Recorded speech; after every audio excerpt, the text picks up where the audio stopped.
Namaste Saraswati Devi Gauravani Pracharine Nirvishesha Shunyavadi Asatyadeshatarine Namaste Saraswati Devi Gauravani Pracharine Nirvishesha Shunyavadi Jaya Shri Krishna Chaitanya Prabhu Nityananda Shri Advaita Gadadhara Srivasadi Bhattavrinda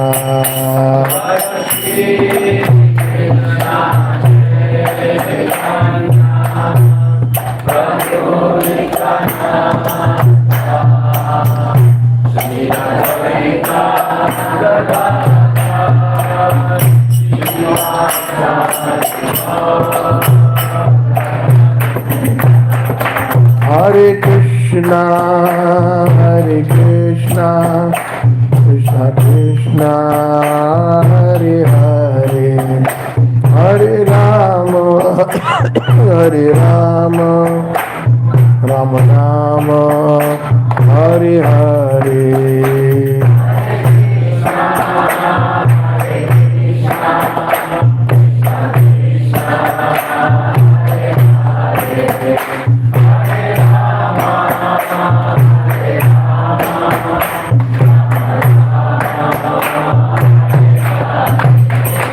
Hare Krishna, Krishna Krishna, Hare Hare, Hare Rama, Rama Rama, Hare Hare. This is open. Hare Krishna, Krishna. It's okay.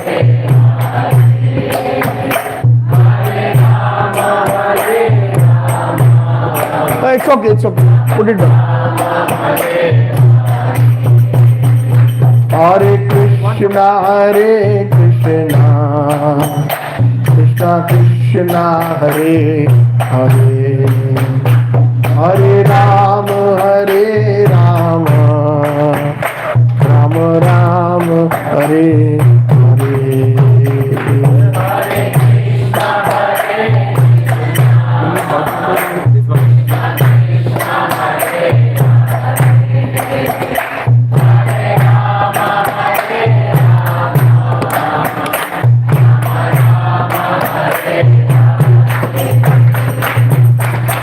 Radha Madhava Kunja Vihar Gopi Jana Vallabha Girivaradhari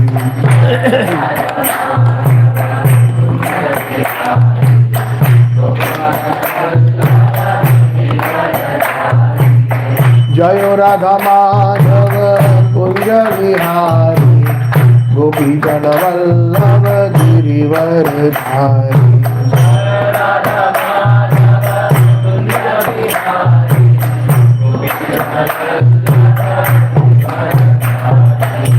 Yashodanandana Vraja Janarandana Yamuna Tiravanachari. Slightly volume higher.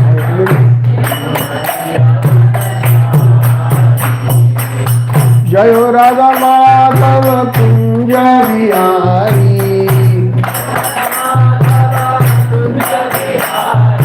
Gopi Jana Vallabha Girivaradhari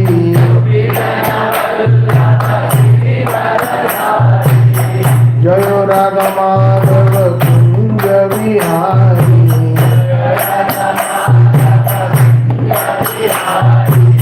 Gopi Jana Vallabha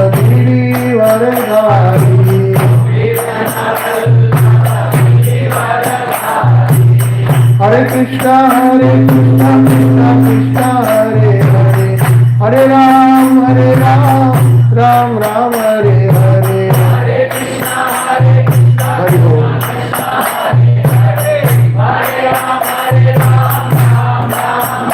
Hari Bol, Hari Bol, Hari Bol, Hari Bol.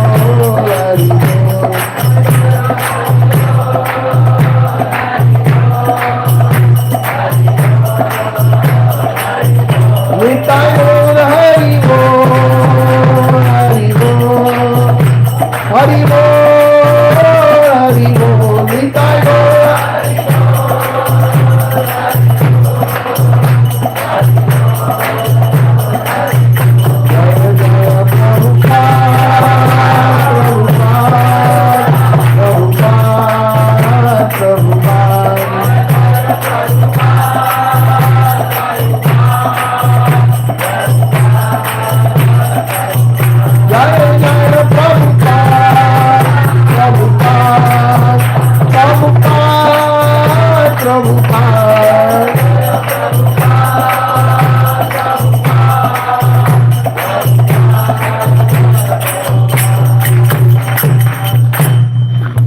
जय विष्णु पाद Paramhans परिवजाचार्य अष्टोत्तर Shri Shrimad divine grace ऐसी भक्ति स्वामी श्री प्रभुपाद की ब्रह्म मध्व गौड़ीय संप्रदाय आचार्य गुरुवर की अनंत गौड़ी वैष्णव वृंद की ग्रंथरा Srimad Bhagavatam and Krishna conscious subject matters की गौर प्रेमानंदे, गौर प्रेमानंदे, गौर प्रेमानंदे। हरे कृष्णा। जय श्री प्रभुपाद, जय गुरुदेव, अनंत कोटि वैष्णव।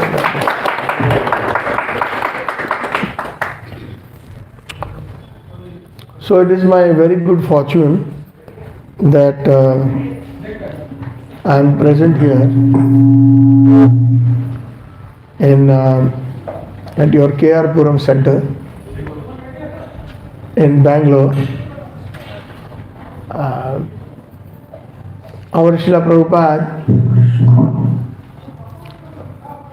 made such a home known as the International Society for Krishna Consciousness, where everybody can live, no matter where we are, what background we are from, all over the world. His Divine Krishna Prabhupada has made a home for all of us. So I feel that I am at home, even though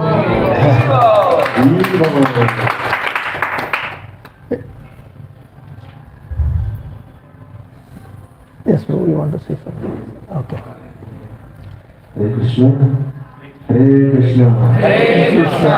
So we are all very, very fortunate to have association of H.G.Sachitananda Prabhu and Anjali Mataji are here. So Sachitananda Prabhu is a disciple of His Holiness Bhakti Charu Swami Maharaj. He has associated with and served ISKCON for over 35 years. His forte is Kirtan, Bhajan, lectures and seminars on Bhagavad Gita, Vaishnava Bhajan, Srimad Bhagavatam and Gaudiya Vaishnava teachings, and Prabhu has been invited to speak on spiritual subject matters and conducting many preaching tours, delivering various seminars and lectures at various ISKCON centers globally. To name a few are India, Canada, USA, Russia, Sweden, Belgium, France, Netherlands, Germany, Switzerland, Thailand, and Mexico. He is personally serving the Bhaktivedanta Bhagavata group, Bhagavata Vani, and ISKCON. He is dedicated to the service of His Divine Grace A.C. Bhaktivedanta Swami Srila Prabhupada, sharing Srila Prabhupada's teachings and glories. Prabhupada ki jai. And this is a description, but yesterday while traveling with Prabhu from airport to Bangalore, so we were discussing from Mumbai to Bangalore is not all the way Prabhu travel. He touched all the places from the Mumbai to Bangalore and he given association. ISKCON Kharkar, Meera Road, Surat, Thane, ISKCON Thane, and many places. And some places I am hearing for the first time in India. So, like Prabhuji and Mataji, full time serving ISKCON and giving association to all like this is really very great service. So let us all chant one time Hare Krishna Mahamantra and welcoming them, and for all their preaching words should become true. So let us all chant one time Hare Krishna Mahamantra. Hare Krishna, Krishna Krishna, Hare Hare, Hare Rama, Rama Rama, Hare Hare. And let us chant one time Hare Krishna Mahamantra for all the assembled Vaishnavas. Hare Krishna, Krishna Krishna, Hare Hare, Hare Rama, Rama Rama, Hare Hare. Thank you so much for giving your Thank you for inviting me. My special thanks to His Grace Raseshwar Prabhu, and the one who organized my Bangalore Yatra is Sham Hari Prabhu, Sam Hari Sudarshan Prabhu. Yes. So this is my first time. Actually, it's practically speaking, first time when I after joining ISKCON. But prior to that, when I'm in my very young days, when I was just fresh in college, I had come once to Bangalore. That is about 40 some years ago. So this is amazing. But the good thing is that at that time I came for my sense gratification, wanted to explore and travel around. But now it is mainly for the service of His Divine Grace and His sincere followers. So, very, thank you so much. I mean, of course, I cannot recognize, I've not even been to that part, but that's okay. Main thing is I recognize this place, which is ISKCON. That is the main thing. We are all one family. Sometimes even our so-called blood family members are not really our family members. If you really see that, it's only the real satsang. What does satsang mean? I'm going to make it a little interactive session, and reason is not just to test anybody. Please, that's not my intention. Just whatever we have learned over the years, just hearing it from the different Vaishnavas, their realizations or their answers, they are all good answers. Nothing can be wrong as long as it has been genuinely from the heart. That is what Krishna is always looking for, the genuine attempt. So, what does satsang mean? Please raise your hand, that way there is not many people speaking at the same time. Everybody will get a chance, most probably. We'll try to. Yes, Prabhuji. Associating with devotees. Associating with devotees. And hearing Krishna Katha. And hearing Krishna Katha. Yes. Anybody else? Satsang? We use this word very often, right? Satsang. Yes, Prabhu? Exploring the truth. Exploring the truth. Satsang. Okay, nice. Anybody from Mataji's side?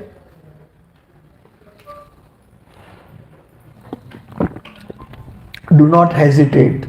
Don't feel that you are going to be, the spotlight is on you.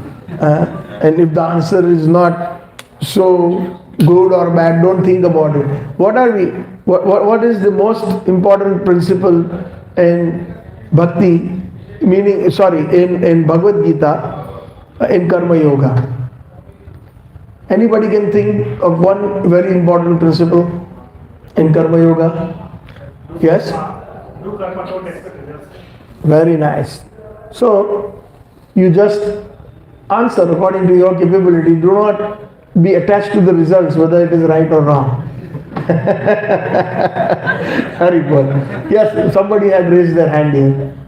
Association with the same mindset people. Association with the same mindset people. I like this answer amongst the other answers much better. But in actuality, is there somebody else who would like to? First rule in satsang is make sure your phone is not crying. Put it on silent. Why? Because Hari Naam, Hari Kirtan, Hari Katha, the deities, the Dham is non-different from Hari. We have to respect that. So of course, if there is an emergency, you want to talk, take it outside, so that we don't get, distracted. Okay? So make sure it's on silent or vibrate mode. Thank you so much. Let's give about 20 seconds so everybody can check their mobile phones. Hare Krishna. Yes, so not to be attached, right? So anybody else would like to define satsang? What is our understanding? Yes, Prabhuji? Association of eternal souls. That is a very nicer than yours. So anyways, it is not a competition, but it is getting closer to the answer that I have understood and that I want to share. Sat means, in Sanskrit, means eternal. And Sangha, that Sangha or association that takes us to the eternal Dham, the eternal Supreme Personality of Godhead. That is Satsang. Right?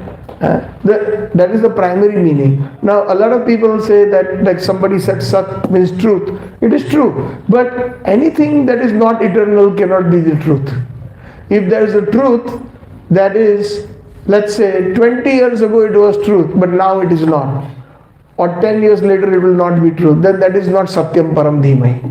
Satyam Param means that it is always, since time immemorial, not even putting a number, like, we like to put numbers like, 10 years, 10 lakh years, 10 crore years, 10 kharab years, millions and billions and trillions of years. No. Our Shastra defines that Anadikal, means you cannot even count. So since time immemorial, that truth that existed then, that truth that exists now, and it will continue to exist eternally, that is Sat. And that is the real truth. And who is that truth? Vyasdev says in the very first verse in the Mangalacharan of Srimad Bhagavatam, first canto, first verse, Satyam Param Dhimahi. So I offer my obeisances to that Satya. We just announced, but somebody's phone is crying. Please, I really appreciate if it can be put on silent. Thank you. So, that is satsang. Everything else outside of satsang is kusang. So whether it is our own blood family members or anything, friends, so-called friends from school, college, or the friends at work, they cannot really help us. The Bhagavatam says they are asat sena. What do they say? What does a sena mean? What is the objective of a sena or an army? Is to protect. And if they have to fight, they fight, obviously. Protection. So, if somebody is dying and they are on the bed and the entire family, friends, everybody is present. But Shastra says, and that man is thinking somebody will save me from death. Nobody can save. Nobody can protect. None of them can. So therefore they are known as Asat Sena.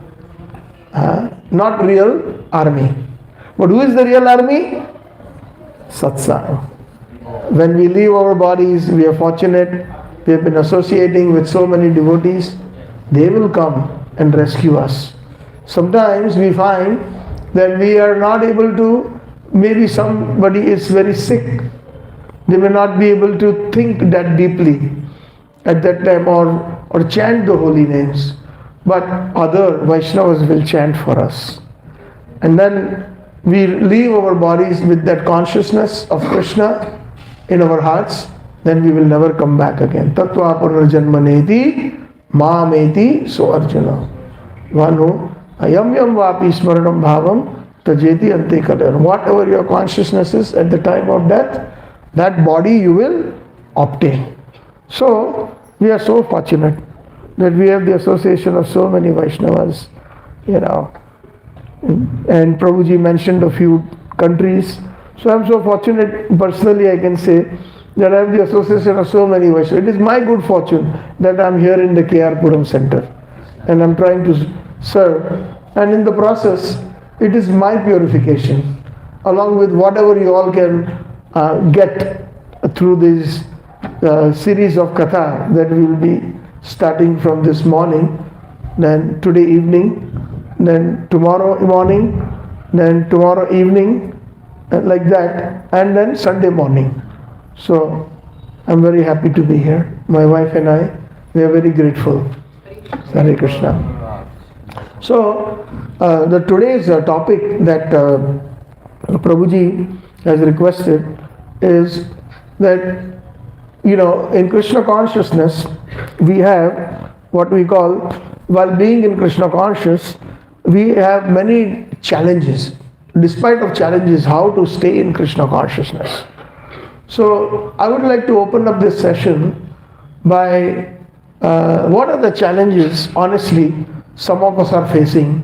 If one by one you all can, or maybe we can take one challenge at a time that we are facing and we can try and address them. So anybody, what are the challenges that we are facing in Krishna consciousness? Because there is no such thing as a smooth road. Not possible. Even in Krishna consciousness, in fact the challenges grow. They are more harder than the outside world. Much more complicated, much more. So let's start this session by maybe we'll open it up with the Matajis. Any Mataji would like to say what is the challenge that either they are facing or someone they know? I would prefer that whatever we are, we can be honest to each other. And this is the first thing that we have to. Sometimes we think that we have all become devotees. So when we think like that, that is a very dangerous mentality. Never. Sometimes from the vocabulary, when I hear some person say that I am a devotee for the last 20 years, I said, wow, in my mind, this is amazing. 20 years. Or somebody says I have been a devotee for 2 years. That is not what our Gaudiya Acharyas would recommend. I'm trying to be a devotee.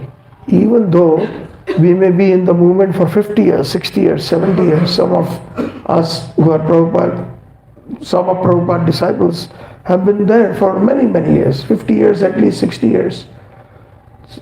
So never ever, we have to be extremely humble, even when we are choosing our vocabulary. Because the more humble we are while choosing our vocabulary, even though we may not be internally so pure, but slowly and surely we will attain that stage really. Just as an example, Srila Prabhupada and our Acharyas have recommended that we consider everyone else as our masters and we are servants, das, right? But while we practice that by saying Prabhuji or Mataji, we say that someday we will have that pure realization that I am really Das Anudas. Right now, we may have some understanding, some knowledge, but full realization is very rare. We may say Prabhu, but sometimes when we are upset, oh, that Prabhu is nonsense. So, just to give an example. So we find that in our language, but still if we continue saying that, one day we will really feel Dasanodas. So similarly, we should never introduce ourselves as devotees. Let others say it. It is their right. But for us, we are trying to become devotees. Just think about it. Srila Bhaktivinoda Thakur, Srila Narottam Das Thakur as examples. How, even Srila Prabhupada, how many of you have read the poem that Srila Prabhupada wrote on the Jaldut while he was traveling to the US. What does he say? Almost to the end, that they have given me the name Bhakti Vedanta, but I have no knowledge, I have no devotion. And then later on he signs, most insignificant beggar, A.C. Bhakti Vedanta Swami. So such great acharyas, if they take this humble position, we have to learn something from them. Srila Bhaktivinoda Thakur, he says in one of his bhajans in Sharanagati, in the humility section, he says, Amar jivana sada papirata, nahi ka punyara lesha, parera udvega diyachi je koto, diyachi jivara klesha. And like that he goes on. He says, Amar jivana sada papirata. The most exalted personality. These personalities, our acharyas in the Gaudiya line, does anybody know what their eternal position is in Radha Krishna's Nitya Leela and Vrindavan? Please raise your hands. See, it's so important, at least to have that information. And I always say this in my katha. Well, supposing if you are standing outside a college and at random you catch one student and you say, my dear boy or my dear girl, can you tell me what you are studying? Immediately you say, I am studying chemical engineering. Other student will say, I am studying to become a medical doctor, without hesitation, because that is what they are studying. So similarly, we as followers of Chaitanya Mahaprabhu, followers of Rupa Goswami, followers of our acharyas in the Gaudiya line, then we must know we are students of what? If somebody, because in India especially, there are so many different paths or dharmas, different faiths, right? And somebody will ask, what is the ultimate goal of ISKCON? You are going to ISKCON, can you please tell us? And it might be a genuine inquiry, not criticism. Some people, I ask that. I used to go, when I was in Chicago, Chicago is the place where the headquarters of the Parliament of World Religions is located. When Swami Vivekananda came in 1899, he first came to Chicago. And it was organized, the first speech and the first meeting. And later on, for 100 years it did not happen. And in 1999, the second Parliament of World Religions happened. It was organized in Cape Town, South Africa. So we were fortunate to be in the second one in Cape Town, South Africa. And we met so many different personalities who are from representing their own faiths. And also while in Chicago, we used to attend once in a month, representing ISKCON, the interfaith meetings, where we had different, somebody representing Islam, somebody representing Christianity. Even within Christianity, somebody was representing Catholicism, Protestant, some were there are two types of Christians. So like that, some was from the Baha'i faith, somebody was from Jewish faith, and we all sat at a round table and we were discussing with each other what our respective dharmas or faiths offer. So I got to learn many things from other faiths, and I was always inquisitive. Please tell me, what does your faith, what is the ultimate goal of your dharma that you are following? I always used to ask that question to somebody who I met of that particular faith or dharma. So similarly, somebody can ask us that. And if we are not, so I'm asking this question again, it's an interactive session. Please raise your hands one at a time. Mataji's first again. What is, somebody will ask us who has no idea about Krishna Consciousness or ISKCON, they will ask you, what is the ultimate goal of ISKCON? To be happy. So that is a very general answer. It's a good answer. But are we saying that other faiths are not happy in what they are doing? They have some level of surrender to their Ishtadevs, whoever they are worshipping. So it's a general answer, but I'm looking for a little bit more specific. Anybody else? Yes, Mataji? To understand about ourselves, God, and our relationship with the God. Okay, so that is also a good answer. But even within Sanatana Dharma, we have the Sampradaya, Sri Sampradaya Ramanujacharya. So even they have the same philosophy. That's a general philosophy. I'm looking for more specific. And I will give an example to make it a little more easier. So let's say somebody is a student studying in medical college. Okay, finished his MBBS or her MBBS. After that, what do? Some of them, they are happy with their MBBS and then they go and practice. Either join some hospital or they open their own clinic. But there are some medical doctors who are already qualified MBBS, they further go into specialization. Right? Somebody wants to become a cardiologist, somebody is becoming a pulmonologist, somebody wants to become an orthopedic, somebody wants to become different specialists that are there, ENT, ear, nose, throat doctor, surgeon, ophthalmologist for eyes, etc. So that is specialty.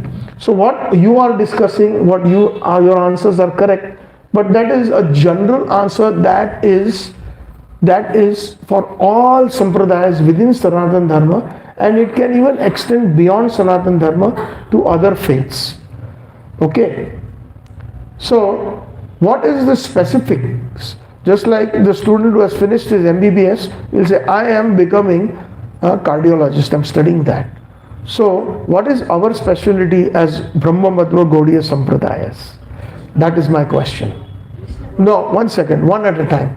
That's one thing that I really would appreciate is, yes, we will give the time, raise your hand. Because then I cannot hear when 15 people are talking together and they have sometimes 15 different answers and it will not register in my head. So I request, please raise your hand. Yes, yes, Mataji in the red sari. To serve Krishna. To serve Krishna, very nice. But are we saying that the Sri Sampradayas are not serving Krishna? Krishna Prem. Well, are we saying that the Sri Sampradayas do not have prem for Lord Ramachandra? That prem factor is there.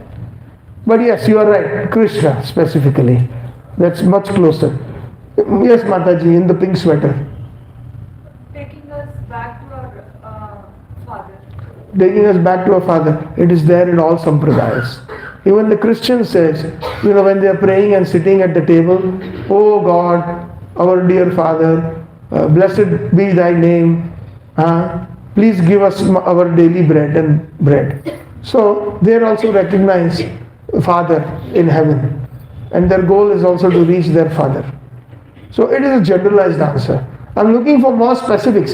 Again, the example thing that we are standing outside a medical college and we are asking a student, or now we are asking all those who have already become MBBS. Then we are asking, what are you further studying? What is your specialty? So think on those terms, keeping that example in mind, we should be able to kind of pinpoint an answer. Yes, Prabhu. To love Krishna and share Krishna. To love Krishna and share Krishna. Very nice. Much closer. Thank you. You, Prabhuji? To be the eternal servant of Krishna. Again, it's a general answer. Are we saying that the followers of Jesus Christ don't feel like that? Or the Sri Sampradaya devotees or Nimbark Sampradaya devotees don't feel like that? If they have the same consciousness. Yeah. So it's a generalized answer. I'm looking for more. Like that student who said, I'm studying cardiology. In the back. Yes, Prabhuji. Our goal is to go back to Golok Vrindavan and serve Radha and Krishna and become your partner. Very nice. That is the most closest answer that I was looking at. Yes. Follow the instruction of Chaitanya Mahaprabhu in the practice of bhakti to get the love of Krishna. Very nice. That's also very close. Almost same.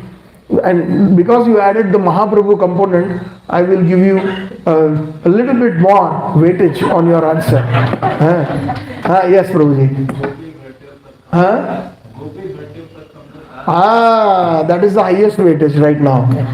Gopi Bhartu Pada Kamalayo, Das Anudas Anudas Anudas. So being the servant of the servant of the servant, following in the footsteps and of the gopis, Aradhya Bhagavan Vrajesh Tanes Taddham Vrindavanam Ramya Kachit Upasna Vrajavadu Vargena Taya Kalpita Srimad Bhagavat Purana Malam Prema Pumartha Mahan Sri Chaitanya Mahaprabhur Mataidam Na Yatra Agraha Bara. Answer is given in this verse that Srila Prabhupada used to recite quite often. This verse is from a shastra known as Chaitanya Manjusha. And in that it is the Manglacharan. Just like Manglacharan is always there in everything that we do. Even before the lecture, actually, in the introduction, I forgot to say Om Jnana Timirandasya Jnananjana Shalakaya Chakshurun Militam Yena Tasmai Shri Guru. That is Manglacharan. Manglacharan of Srimad Bhagavatam is Om Janmadiyasya Yatoanvayat Itaratascha Teshva Vigyaswarat Tene Brahma Hridayadi Kavaye Muhyanti Yatsuraya Damna Svena Sada Nirastakokam Satyam Param Dhimahi. That is Manglacharan, the first verse. In our Chaitanya Bhagavat, Ajanu Lambito Bhujo Kanakaya Vadato Sankirtanai Pitaravo Kamalaya Takso Viswambharo Dvijavaro Yugadharma Palo Vande Jagata Priyakaro Karunavataro. So like this, auspiciousness, when we beg for their mercy before we start something auspicious. So what was my question was, that in this answer is given Aradhya Bhagavan Vrajesh Tanayas. So this is all these questions and the answers that I got, that is a crisis when we don't know the real answer. That is a problem. The topic is, what is our topic today? No, what is our topic? One person. Challenges we face during devotion. Challenges. So one of the challenges is we don't know what kind of students we are. Sorry to say that, this has happened many times in most of these ISKCON centers that I go to. So Aradhya Bhagavan Vrajesh Tanayas. The challenge is to know and to get interested only in who? Which Krishna? Vrajesh Tanayas. Vrajesh means Vraja Esh Iti Vrajesh. King of Vraj. Who is King of Vraj? Krishna. No! That is again another challenge. Nanda Maharaj. Very nice. Who said Nanda Maharaj? Thank you. I only said Krishna, I only said. Okay, so you got that multiple choice. So the first answer was wrong, so then you said, okay, I will choose number B. Nice. Okay, very good. If you are in that, what you call, in America we have Jeopardy. No, what is that? The Price is Right. Something like that. There is a program that many years ago we used to watch. So you have to guess the right price. And if it is not right, then you're out. Or like in India, they have this Kaun Badega Karorpati. So I should have asked you, lock kar diya jaye. Answer A, Krishna. Then all your money would have gone. Anyways, sometimes we have to make it a little humorous. Because if you make it too serious, then some folks in the back will fall asleep. Hare Krishna. So, yes, Nanda Maharaj is Vrajesh. And Tanaya means son. So who is the son of Nanda Maharaj? Krishna is a very common answer. That again is a big challenge. Krishna means all attractive. Now let me share something else. What is it? Because this is part of discussing the challenge. The biggest challenge in ISKCON is, along with philosophy and all these things that we are studying, but we miss the focus. And that is what I want to kind of pinpoint, that what is that challenge. So, as I was saying, Prabhupada, about 30 years ago, I had heard Prabhupada sing Bhajahu Re Mana. Everybody knows that song, right? So, what is the first line?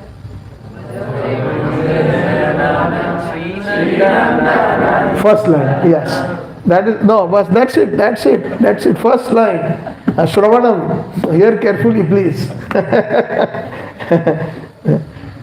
See, we don't have to become parrots. When we become parrots, we still get benefit, because even a parrot hearing and speaking about Krishna will get benefit. But we want to understand the meanings behind our kirtans, behind our verses, behind so many subject matters in Krishna consciousness. Then we can really get the real rasa. Things will open up within our hearts. So, in that purport, Srila Prabhupada, I heard a tape. Prabhupada says that Govindas is trying to convince his mind. Bhajahu re mono. Oh my dear mind. I still remember Prabhupada's purport on that. At least the first part. My dear mind, worship the son of Nanda Maharaj. Bhajahu re mono Sri Nanda Nandana. So then Prabhupada immediately stops and says, there are many types of Krishna. But we are only concerned with the son of Nanda Maharaj. Don't get distracted. Let that Prabhu do his seva. One person stands up, 40 heads go there. That is not something that we should try to do, not to do that. That person is doing his seva, let him do it. Why should we get distracted? Right? That is the thing. That is also a challenge, distraction. Talking about challenges, I've seen that. Sometimes we find that somebody gets up or does something while the lecture is on. All the heads will go towards there. Why not focus our heads and mind on the Katha of Krishna? Another challenge question. It's coming more and more. Not prepared, but it is spontaneously coming in my mind or in my heart. How do we take the darshan of their lordships or Krishna? How do we take darshan?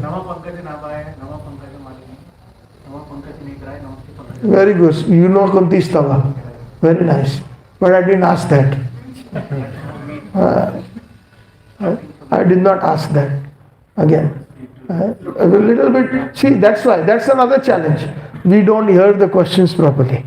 Another challenge that we have in Krishna Consciousness in Bhagavatam class, challenge also for the person speaking. A lot of time I found that there is a particular verse that needs to be discussed, but they don't even touch on it sometimes. And they speak the whole hour on something else, which is Krishna conscious subject matter. But why do we have this Srimad Bhagavatam in chronological order? They don't say that you simply come. I'm talking about the regular program. It's a different story when a guest comes. Guest speaker comes, then sometimes they give the liberty, you choose whatever you want. But otherwise, whoever is speaking Bhagavatam, they're not told that you speak whatever you want. No. Specific verse.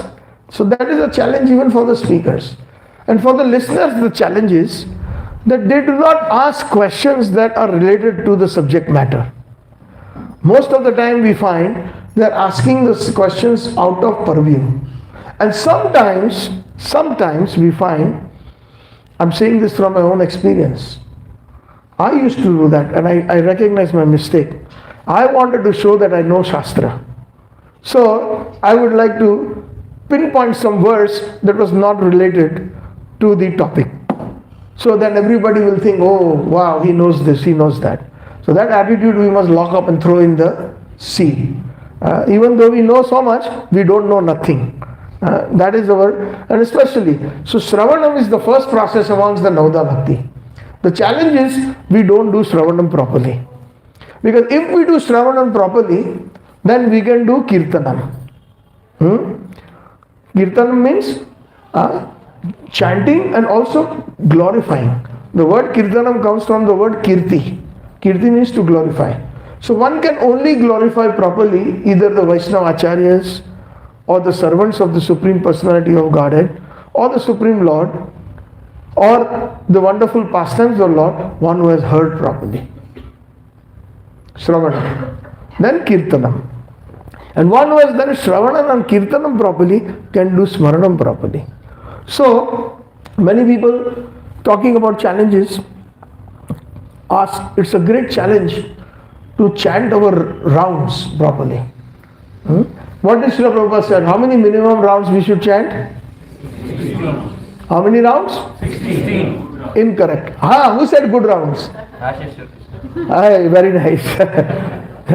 Rasa Prabhuji. So, minimum 16 good rounds. So that's a challenge. We are not able to do that. Hare Krishna, Krishna Krishna, Hare Hare. Hare Prabhu, मैं अभी आ रहा हूँ. I'm coming. Hare Krishna, Krishna Krishna, Hare Hare, Ram Ram Ram Ram, Hare Hare. Can you check if the flight is on time? Hare Krishna, Krishna Hare. So Krishna says in the Bhagavad Gita, it's okay to do the bonus rounds. Please don't misunderstand me, because Mahaprabhu has said, Namna Makari Bahuda Nija Sarvasak Tatra Arpita Niyameta Smarnena Akal. And there's no hard and fast rules as the time when you can chant what. But if we want to advance very nicely, we have to sit in one place and chant this minimum 16 GOOD, good rounds. That's the biggest challenge. Talking about challenges. And then how we can, now the next challenge your question arises before somebody asks me. This question has been asked maximum number of times amongst all questions wherever I go. Prabhu, mind gets distracted. How we can challenge, the challenge is how we can nicely chant our rounds. Is that true? How many all feel like that? Please honestly raise your hands. Oh, the rest of you who have not raised your hands, my obeisances to you. You are chanting perfectly. That means you are in Shuddhana. So, because we have not done proper Shravanam, we have not done proper Kirtanam as a result of Shravanam, and because of Shravanam and Kirtanam, that challenge that we face, we cannot do Smaranam. I would request all of you to try it, even if it is for 1 round, 2 rounds, 4 rounds, depending on your time, because I understand a lot of you all have to go to work. A lot of have challenges. There is a challenge, again talking about challenges. We are grihasthas, we have children, we have to take care of them, we have to cook, we have to feed them. These different challenges are there. But if we practice even 1 round, 2 rounds, 4 rounds, consciously, sitting in one place, closing our eyes and chanting audibly, not that we disturb the whole neighborhood and then they will say there is a fanatic staying in my flat underneath. No, we know some people who do that as well. One devotee's wife was complaining, my husband, how ridiculous he is. He will wake up at 4:30 in the morning and he will chant so loudly, he will not only wake me up, he will also wake up the neighbors. So we are not fanatics. Yes, if we are on the level of Srila Bhaktivinoda Thakur, we do that because his consciousness is purely calling out loudly, out of pure, like Prabhupada said, 2 reasons. Calling out loudly, please engage me in your service. Srila Bhaktivinoda Thakur is already engaged in the service. But his calling out loudly is for the benefit of the jivas. For the benefit of the jivas. Little ants, insects, even the trees, etc., they will definitely get a human form of life when they are. But we do that, a lot of them, just to show that I am a good chanter. The big challenge is we are a lot of show bottle business. I am your servant, I am your servant, I am your servant. But internally we don't feel that. These are challenges. I am being very honest. I am sitting on this Vyasasana. My job is to discuss. I have a little allergies for agarbatti. Okay, it's taken out because I still feel lingering. Very bad allergies, me and my wife. Sorry about that. So we are talking about challenges. So good chanting is a big challenge. 16 minimum good rounds is a major challenge. But at least let's try. We sit in one place, close our eyes, and audibly, at least we should be able to hear our own chanting. Hare Krishna, Krishna Krishna, Hare Hare. Hare Ram, Ram Ram, Hare. That's one component of good chanting. But then when we do that, our minds go distract here and there. Today what I will cook, Matajis are thinking like that. Today, what project I have to finish in the office? Immediately that comes. What is the traffic going to be like? What street I will take to my work? These things are crossing. How many times we get distracted? Please raise your hands while chanting. Hare Krishna. So thank you for being honest. I am also included in your club. But also I have experienced, honestly speaking, when I get the proper, dedicate it to chanting solely, that the holy names reciprocate. The Shastra says, everybody please repeat this verse after me. Nama Chintamani Sri Chaitanya Rasa Vigraha Purna Shuddha Nitya Mukta Abhinnatvam Namna Namino. Nam Chintamani, the holy name is Chintamani. Chintamani means touchstone. Also, Chintamani means whatever chintan, whatever you think, it will deliver, just like a kalpavriksha. Nama Chintamani, Sri Chaitanya Rasa Vigraha. What does that mean? What does Sri Chaitanya mean here? Loudly. No. The primary meaning means, yes, Prabhu, Raseshwar Prabhu? Well, you can say so, but Chaitanya means living. Just like this chair or this Vyasasana or this table is not living, animate. And Chaitanya means living. This is non-animate and animate means Chaitanya. There is living. So when we chant, when we sit just 5 seconds before we start chanting, we should think that this is not just words. This is not just some ordinary sound vibration. This is living. The holy names is living. Just like you and I, we are living. The moment the soul leaves, what happens? This is dead. Right? Body is pronounced dead. As long as soul is there, it is alive. So that's the first principle we have to remember when we chant the holy names. It is living. And what is it living? Hara and Krishna. Which in the last lines, Abhinnatvam Namna Namino. The name of Krishna and Krishna are identical. One time Srila Prabhupada, I think it was Kumbh Mela, and he had gone there, and some of his disciples had gone book distribution and catching so many people, because in Kumbh Mela there are so much opportunity. Millions of people come, right? So one devotee, his Prabhupada's disciple, was standing right underneath his window outside, and Prabhupada was seated inside. Window was open, and he was speaking to somebody, preaching about the holy name, that Krishna is in his name. So Prabhupada asked another devotee, please come, please tell him to come here. So he was called. And when he was called, Prabhupada said, I heard you said that Krishna is in his name. Where in his name is he present? Is he between the K and the R, or the R and the I, or between the I and the S, etc.? So he was lost. So Prabhupada said, no, Krishna is his name. So first principle is, when we with that consciousness chant the holy name, that this is a real person that I am associating, persons, transcendental personalities of Godhead that I am associating with, that is Chaitanya. Just like you are living, you are a devotee, you are living, you are also a devotee, you have different qualities, different job, different family, right? But you are a living person. But similarly, the holy names are living personalities in Vraj for us. There's so many things I can share that can help us overcome these challenges. And let me know, Prabhuji, Raseshwar Prabhu, when I want to stop 10 minutes before, just show me your hand like that, and then I will stop. That way, We have ample amount of time. Oh, very good. I am very happy to hear that. Hare Krishna.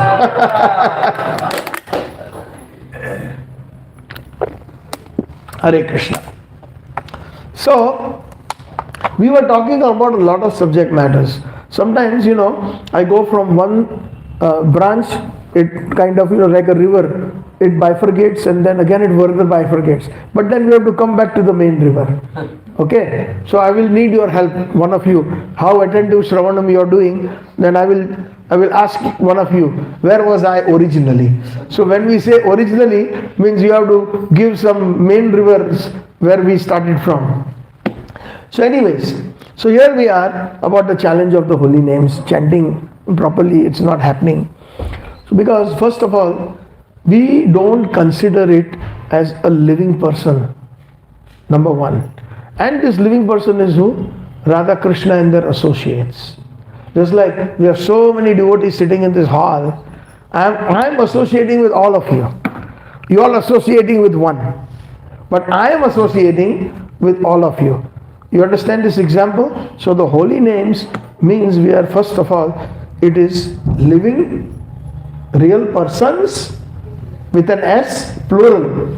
And they are the name and them, they are non-different. Not in the name, but they are non-different. It's a big challenge to come to that realization. It's a big challenge to even get that information. In life, we find that first comes information.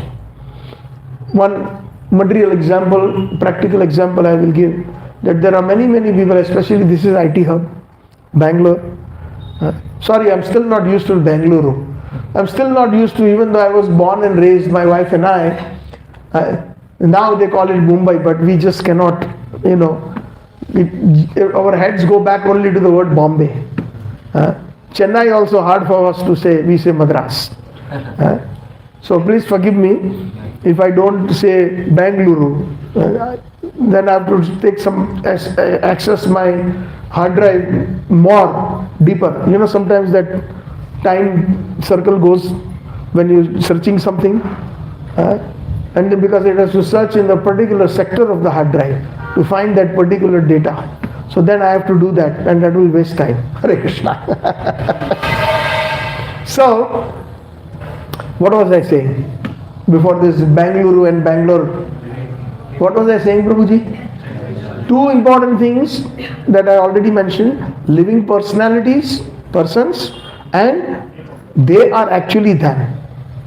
Okay? Completely non-different, as the Shastra says. And what are the results when we chant the holy names? Purna Shuddha, we are completely purified. Cheto Darpana Marjanam. Okay? Completely purified. And Nitya Mukta. Eternally we will be liberated. Now, question to the audience, a challenge. What is our understanding of Mukti? Nitya Mukta. Eternal liberation. What does Mukti mean? Anybody please? Matajis, I'll come to you. What is our understanding of Mukti? See, these are very important questions that I'm asking. Not a test, but this challenge is that most devotees across the globe, every day we speak these words, we talk about it, we chant them, but we don't even have the information. First comes information. I was saying earlier, first comes information. Just like somebody, this is IT Hub, a lot of them want to go to the United States, join directly in Google, Microsoft, etc., all those techie companies, right? The Fortune 500 companies. So first they get information that they will go to the library or they will go on Google and check. So many data, so much information. Based on that information, they are even more inclined to go to US. As an example, this is a very simple example I'm giving. Now, sitting here they have only information in India. But once they land in Silicon Valley as an example, and then a few days they stay, a few months they say, they have understanding about what is going on, how the American lifestyle is, what punctuality is, etc. Some good things and some bad things. They get proper understanding. Bad things are many also in the Western culture, right? Which even they have not even improved even after joining ISKCON movement. Some of even, unfortunately, I even tell Prabhupada disciples this with great humility. When they address Srila Bhakti Siddhanta Saraswati Goswami Thakur Prabhupada, they say Bhakti Siddhanta said this, Bhakti Vinod said this. And this disease is seeping in our Indian body devotees also. That's a big challenge, because they have been used to calling their 5-year-old nephew John, and their uncle also they call by the name John. But in our Vedic culture, if I were to call my uncle by his first name, first thing my father would do is get very upset and maybe even slap me. How dare you do that? Right? We have this culture that we honor our elders. This is basic. This is not even spirituality in one sense. So we did not play cricket or golf or gilli danda with Srila Bhaktivinoda Thakur. Kam se kam, minimum you have to add the word Srila. Otherwise, how will I tell them? Every Prabhupada disciple who speaks that, I catch them later on, and I very humbly say, Prabhuji or Maharaj, if you don't mind, I have something to share with you.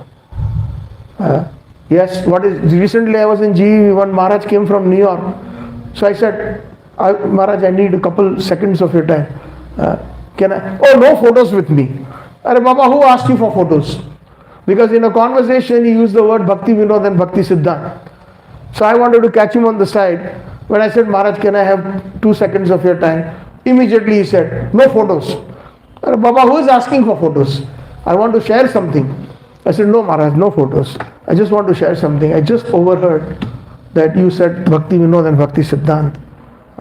Our Prabhupada will not be very pleased when we hear that. Minimum we should use Srila. Best is to use Srila Bhakti Siddhanta Saraswati Prabhupada. And when Prabhupada addressed his Guru Maharaj, he used to say, our Guru Maharaj, his divine ways, Srila Bhakti Siddhanta Saraswati Thakur, Srila Prabhupada said this, said that.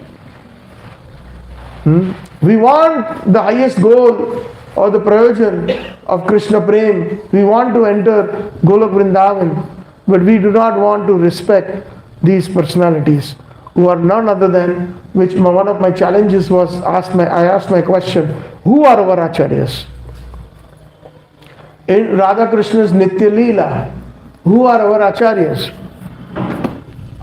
I said, please, my request, raise your hand and I will be able, because 4 or 5 people speak, I cannot hear. The challenge is me, not you. In my hearing. Yes, somebody said something in Mataji loudly. Very nice. I would really like everybody to loudly chant Hari Bol for this Mataji. Hari Bol! Hari Bol! Hari Bol. Thank you. You are saying something, Mataji? Same answer. Hari Bol for her also, please. Hari Bol! Hari Bol! Hari Bol. 99% of the devotees in our movement have a challenge. They don't even know who our acharyas are in the eternal spiritual world. Information. I'm not talking about, so as I was saying, examples of information, understanding. Understanding is when that person goes to United States, lands, stays for a few months, and then when he's calling his family, here it's like this, here it's like that, here in America it is like this. So many things he will share on the phone, right? So from information level, that person has gone to understanding what United States is, what United States culture is. Giving a simple example. And then realization will come after that person has actually stayed there for at least 5 years, 10 years, 15 years, 20 years. What this country is all about, what corporate world is, how we have to deal with the Americans. We cannot do what we do in India down there. Then sometimes they don't like that. So as an example, I don't want to go into the details, but once we have got that full realization what United States is all about, then we can say, I'm realized about United States. Similarly, we use the same example. We have some of us, we are on an informational level. whether it is Bhagavad Gita or Bhagavatam. Understanding takes some time and dedication. Some of us don't even have the proper information which our program started today. It's a challenge that what is our highest goal in Gaudiya Vaishnavism? Right? Some people said that being happy. Some Mataji said that what is it answer you gave, Mataji? You said something. Being happy. So we got all these general answers. But being Gaudiya Vaishnavas in the line of Chaitanya Mahaprabhu, we don't even have the proper information. This is such a sad state. It should be an eye-opener for everyone, just like that student studying medical college after finishing doctorate, his doctorate degree. He knows he's studying cardiology. Right away, he is not a cardiologist yet. Please make a note of what I'm saying. But at least he knows. Similarly, we may not be there as pure Rupanugas or fully realized souls, but at least on an informational level. If that person has information about America, then only he will think of going to America. Then and then only he'll land there and he will get some understanding of America. Then and then only after spending some time, we'll get realization about what US is all about. Does this make sense, what I'm saying? This example should be applied in our devotional life. That whether we are on an informational level, whether we are on an understanding level, or we are on a realization platform. So on the realization platform, there is very few. Extremely, very, very rare. But we need to get there. What does Krishna say in the Bhagavad Gita? Bahunam janmanam ante Jnanvan mam prapaddate Vasudev sarvamiti samatma sudurlabh. Vasudev Krishna personally certifies those persons who acknowledge that Krishna is the Supreme Personality of Godhead. Vasudev sarvamiti. He is the samam bonam of everything. After many lifetimes, one can get that opportunity, or one gets that realization that Vasudev Sarvamiti. And I personally certify them. Krishna says, everybody loves certificates. Bhakti Shastri certificate, Bhakti Vaibhav certificate, Bhakti Vedanta certificate. How many of you are done Bhakti Shastri here? Please raise your hands. 1%, 2%, nice. Okay. But it's a challenge. If once we do, somebody asked me, many times they asked me, Prabhuji, should I do these courses? I said, yes, you should do them, surely. But do them so that we can become more humbler with that consciousness.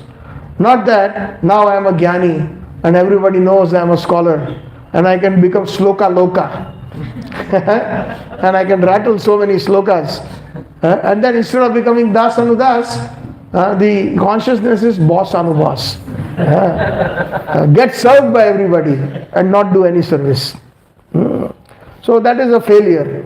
Then we are on the Jnani platform, not on the Bhakta. Because what does Krishna say? In the Bhagavad Gita, ye yatham mam prapadyante tam sa tathaiva bhajamya. As one, worships me, I reciprocate accordingly. So what is Bhagavad Gita?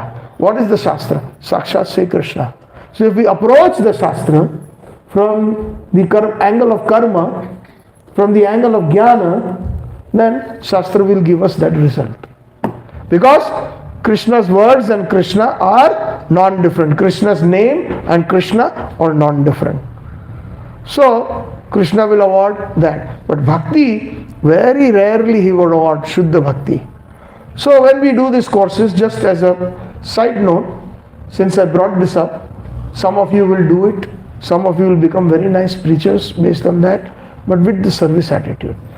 The next thing that we have to always think, that if I do these courses, has it brought me closer to Krishna? Have I become more humbler with that consciousness? If we do those courses, then those courses are successful from the perspective of bhakti. Otherwise, it is jnana. Shastra will not reveal. Supposing a realized soul is reading Bhagavatam, Nigamakalpataro galitam phalam sukhamukha dravamrutam samyatam pibata bhagavatam rasa alayam mura rasika bhuvi bhavuka. So the Rasika Vaishnavas also study, they serve Srimad Bhagavatam, but their realization from the verse that they are reading and the same verse if we read, we do not get that same realization. So because they are fully absorbed in bhakti, our challenge is getting absorbed in bhakti, because we have to chant nicely. So what I was saying is Shravanam we discussed. If we hear Hare Krishna, Krishna Krishna, Hare Hare, Hare Ram, Ram Ram, Kirtan, then we are able to properly glorify the holy names. Because when we are chanting nicely, then the Smaran Dasha comes. And in the Smaran Dasha, how to not get distracted, the big challenge that we had originally also a part of our one of the bigger tributaries of this discussion from the main river, is that we cannot, our mind is distracted. So the best thing that I have also personally found, not only heard it from Varishta Vaishnavas and our Acharyas, is to audibly chant at the same time. You know, most of you, how many of you are in the IT? Multitasking is a big thing, right? Right or wrong? Multitasking is so important. So many spreadsheets are open, so many different pages are open. Suddenly message pops, tuck, tuck, tuck, tuck, tuck. You send the message right away. Suddenly this is multitasking. So this is transcendental multitasking. At least two things. Shravanam, Hare Krishna, Krishna Krishna, Hare Hare, Hare Ram, Ram Ram, Hare Hare. And Smaranam means you take something that you really like in Krishna consciousness. Maybe a nice verse, maybe a nice bhajan, maybe a nice leela, a pastime, and you think about that. Then the minds won't get distracted as easily. It still get distracted, but as you get that practice, you will not even realize when you have finished 64 holy names. Trust me. We have practical experience, not to gloat about my personal realizations. They are partial in one sense, but how powerful the holy name is. Srila Bhaktivinoda Thakur has written an amazing bhajan in Sharanagati, the last bhajan. And it glorifies the holy names based on Chaitanya Sistastakam. Krishna Nama Dhare Kotoba Vishaya Vashananale Diyani Shihiya Jale Ravita Tamaru Samam. When you get time, Google it. So beautiful. In that bhajan he says that I am so materially engrossed that I have no realization that how much strength this Krishna Naam has, the holy names has. My life is suffering. Vishya was like poison, burning, like samsara davana. Vishaya vasana jale, diya nishi hiya jale. Day and night, my heart is burning. Just like the scorching heat in the desert. Similarly, that's what my life is. He's taking such a humble position. He's talking about us. Some of us don't even realize that we are suffering. Ignorance is bliss, as they say. Like you must have seen some mad person, crazy. He's always laughing. So his laughing or bliss or happiness is not compared to the happiness of a devotee. Right? So that is a different kind of, because he is ignorant, he is laughing. He is crazy, he is mad, he is laughing. So most of us, because the mad person doesn't know that he is mad. So most of us, we don't even realize that we are suffering. We think, oh, now we have joined ISKCON, everything is perfect. I am devotee, and when we preach, we also become very, very much of that inclination of becoming fanatics. There's a saying that I had heard in Hindi. How many of you all understand Hindi? Please raise your hands. Okay, most of you. Okay, so there is a saying, नया नया मुल्ला ज़्यादा ही करता है अल्लाह अल्लाह. नया नया मुल्ला ज़्यादा ही करता है अल्लाह अल्लाह. So one who has just become a mullah, he's saying more and more, he's saying fanatically Allah Allah Allah Allah. So we should not be fanatics.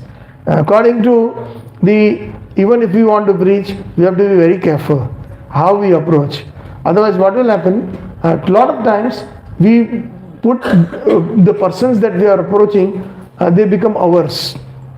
Then they will never even think of Krishna consciousness. If somebody from ISKCON, they say with the tilak and the bead bag, we run away from them.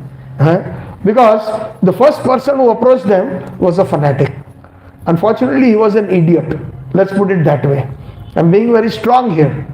I remember one Mataji, but this is marathon time. I see so many books, all glories to His Divine Grace. Shabbat books distribution key. So, book distribution is a challenge. Talking about challenges in Krishna consciousness. What is the biggest challenge? How many of you all are distributing books here? Please raise your hands. Very nice. So, what is the biggest challenge that you are facing, Prabhuji? They say they don't have time. They don't have time. Yes, Mataji, please raise your hand. Somebody, 2, 3. We have a book. That's a challenge. Okay, in the back, somebody also raised their hands. Loudly. We have all the books. We have all the books. Okay, very nice. And Prabhuji in the back on the chair. What is loudly, please? Yes, so, actually, when we approach the other person, so generally we cannot convince them to. I'm sorry. Can you somebody in the front, if you have heard? Unable to convince them to take the books together. Unable to convince the persons that we are approaching. 1 second. Hare Krishna. Yes, Prabhuji. We still have a time to read this. Now we don't require. Sorry, say that again. We still Don't have time to read. I don't have time to read it. We still have time to read. We still When have they say time to that read. I'll read it in 50 something like that. Oh, so right now there is no time to read these books, maybe later. That's what you're trying to say. Yes, Prabhuji. We have soft copies. Very nice. So we have soft copies. That's another challenge. Anybody else? Not interested. Not interested. Okay. Anybody else from here? This section, Mataji's? Book distribution. Yes, Mataji? For students, I already have enough books to read by this. Okay. So all these challenges are there. Right? And they're all so valid. Right? So but now we will discuss how to overcome them. Okay? Because the first thing when you join corporate world, they ask you, they will give you a challenge. But they also ask you in the interview that how good of a problem solver you are. Right? That's one of the major questions, and that determines whether you will get the job or not. Am I right or wrong? Yes. How good of a problem solver you are. So we are talking about marathon month, book distribution. How do we solve all these problems that you have mentioned here? Shall I share something? Yes. With your permission? Yes, bro. Okay. And again, this is just something based on some realizations, not only from some Varishta Vaishnavas, but also from the best Varishta Vaishnava for us is Divine Grace Srila Prabhupada. So, the challenge number 1 that we have, and through this one pastime of Srila Prabhupada, I will kind of explain the problem, what is happening. By the way, how many of you all have heard from people that what is inside this book? Yes, mother, you? When you approach them with Bhagavad Gita or any, how many of you all have been asked this question? Nobody? Yes, definitely. Few only. I understand, but you are asked this question. Yeah. Right? Whether you are distributing Science of Self-Realization, Bhagavad Gita, big or small book, Bhagavatam, Chaitanya Charit, whatever you are approaching, whatever your books that you have in your hands or under your custody. So, for that I would like to kind of mention one Srila Prabhupada's pastime. Srila Prabhupada was in Los Angeles, and Prabhupada was in his car, and one of his disciples was driving. Prabhupada was seated in the back, And Prabhupada saw one Mataji who was his disciple. At the signal light, she was distributing Bhagavad Gita. And Prabhupada's eyes widened. He was very, very pleased and happy. He said, please, please, try to pull forward before the signal opens up. And I want to see this devotee.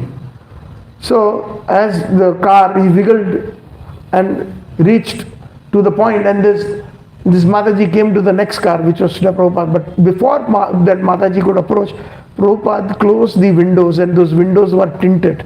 From inside you can see outside, but from outside you cannot see inside. And Prabhupada just cracked the window a little bit, so much space. So then this Mataji came and put her hand inside and put the Bhagavad Gita inside. And please take this book. It's a nice book on yoga. And that's what she said. And Prabhupada changed his voice and said, can you tell me what is inside this book? So that Mataji started speaking something, and then Srila Prabhupada, his eyes wide open, upset, rolled down the window. I did not write this in this book. Where did you get this information from? Are you reading my books properly? The first challenge for all book distributors and for all devotees, book distributors or no book distributors, we are not reading sufficiently His Divine Grace's books. It's okay. Now we have seen many second generation devotees are writing books. And of course, Srila Prabhupada disciples are also writing books. And then the disciples of those, or if the second generation devotees are their mentors or their leaders, they tend to read their books more than Srila Prabhupada's books. That's a big no. Big N and big no. Okay? If you want to read those, read those, but take the time also to read Srila Prabhupada's books. That's very important. Yes, your Guru Maharaj or my Guru Maharaj may have written books. Nobody is saying don't read those. But don't just stop there, saying that I don't have any more time for Prabhupada's books. That's a big no. Because your Guru Maharaj, my Guru Maharaj, that Guru Maharaj, all those Guru Maharajas and all these devotees, the credit goes to His Divine Grace. When we were born in our mother's womb, we did not know anything. Janma na jayate shudra, sanskarat bhavati dvija. When we are born, we are shudra. Shudra means ignorant. That is the actual meaning of the word shudra. Not that untouchable like Gandhiji and all they unfortunately propagated. But generally untouchables are ignorant because they are not interested in bhajan, bhakti or anything. So therefore, most of the people in that category are Shudras. But we are all Shudras. Janmana jayate Shudra. When we are born, we are all ignorant. Is it not true that even our parents, our grandparents have to teach us ABCD, Ka Kha Ga? What is that in Kannada? Ka Kha Ga. Same thing? Oh, nice. Then I just said Kannada. So everything has to be taught. The little child by Shravanam is hearing, say Papa, say Mama, say Dada, say Dadi, and then slowly through Shravanam process. So we are all Shudras when we are born.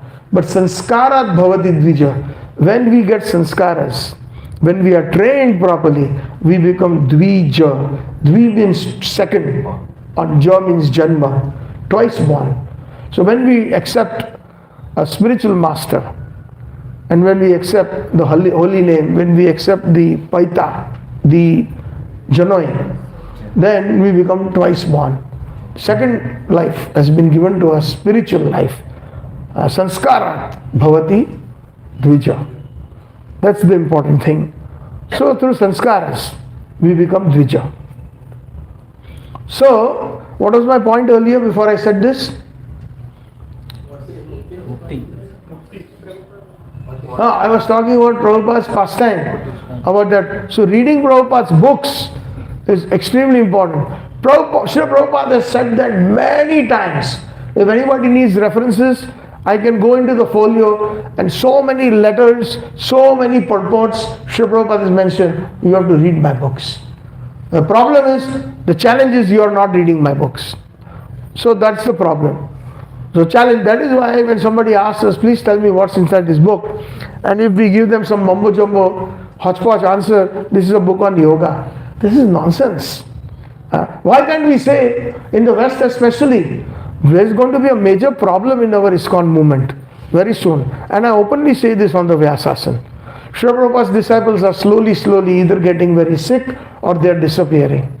Now what is going to happen to our movement? It is going to be under the second generation disciples of Prabhupada. Second generation disciples of Srila Prabhupada. Like us, second generation. And then now even the third generation has sprouted. So the second generation, because they are initiated from different spiritual masters, they will have a clash of understanding and minds. That cooperation, even now we are not seeing. Please forgive me. This is an eye-opener since the topics and the challenges are coming. You look through a very narrow tube. Supposing if I close my fist like this and I make a circle, I can only see this Prabhuji in the black sweater. I cannot see anybody else in this room. This is what we do when we just think that we have to only associate with our God brothers, God sisters, because we are initiated by only a certain spiritual master. Very, very Kanishta thinking. And some of them propagate that. We have heard it with our own ears. Don't associate with them. Only associate with our Guru Bhais and Gurus, God brothers and God sisters. To those Kanishta thinkers, I have one question. Do you have any information? It's a challenge. What our Bhagavad Parampara or Gaudiya Parampara is all about? Please, we are talking about some important challenges. What do we see on the altar? His Divine Grace Srila Prabhupada, whose Diksha Guru and Siksha Guru happen to be His Divine Grace Srila Bhakti Siddhanta Saraswati Thakur. Srila Bhakti Siddhanta Saraswati Thakur took Diksha or initiation from His Divine Grace Srila Gaur Krishna Babaji Maharaj. Now, Srila Gaur Krishna Maharaj did not take Diksha from Srila Bhakti Vinod Thakur. He took Siksha. Siksha is very prominent. In our personal experience, we find, I was just in Khargar, and His Holiness Jai Pitaka Swami Maharaj was there. He was there for 2 weeks. I was there for 3 days. And I saw so many devotees. They were lining up in the lobby of the guest house, coming from different parts, just to get a glimpse of Maharaj. There was one devotee who actually brought me here to Bangalore. His Grace, Shyam Hari Sudarshan Prabhu.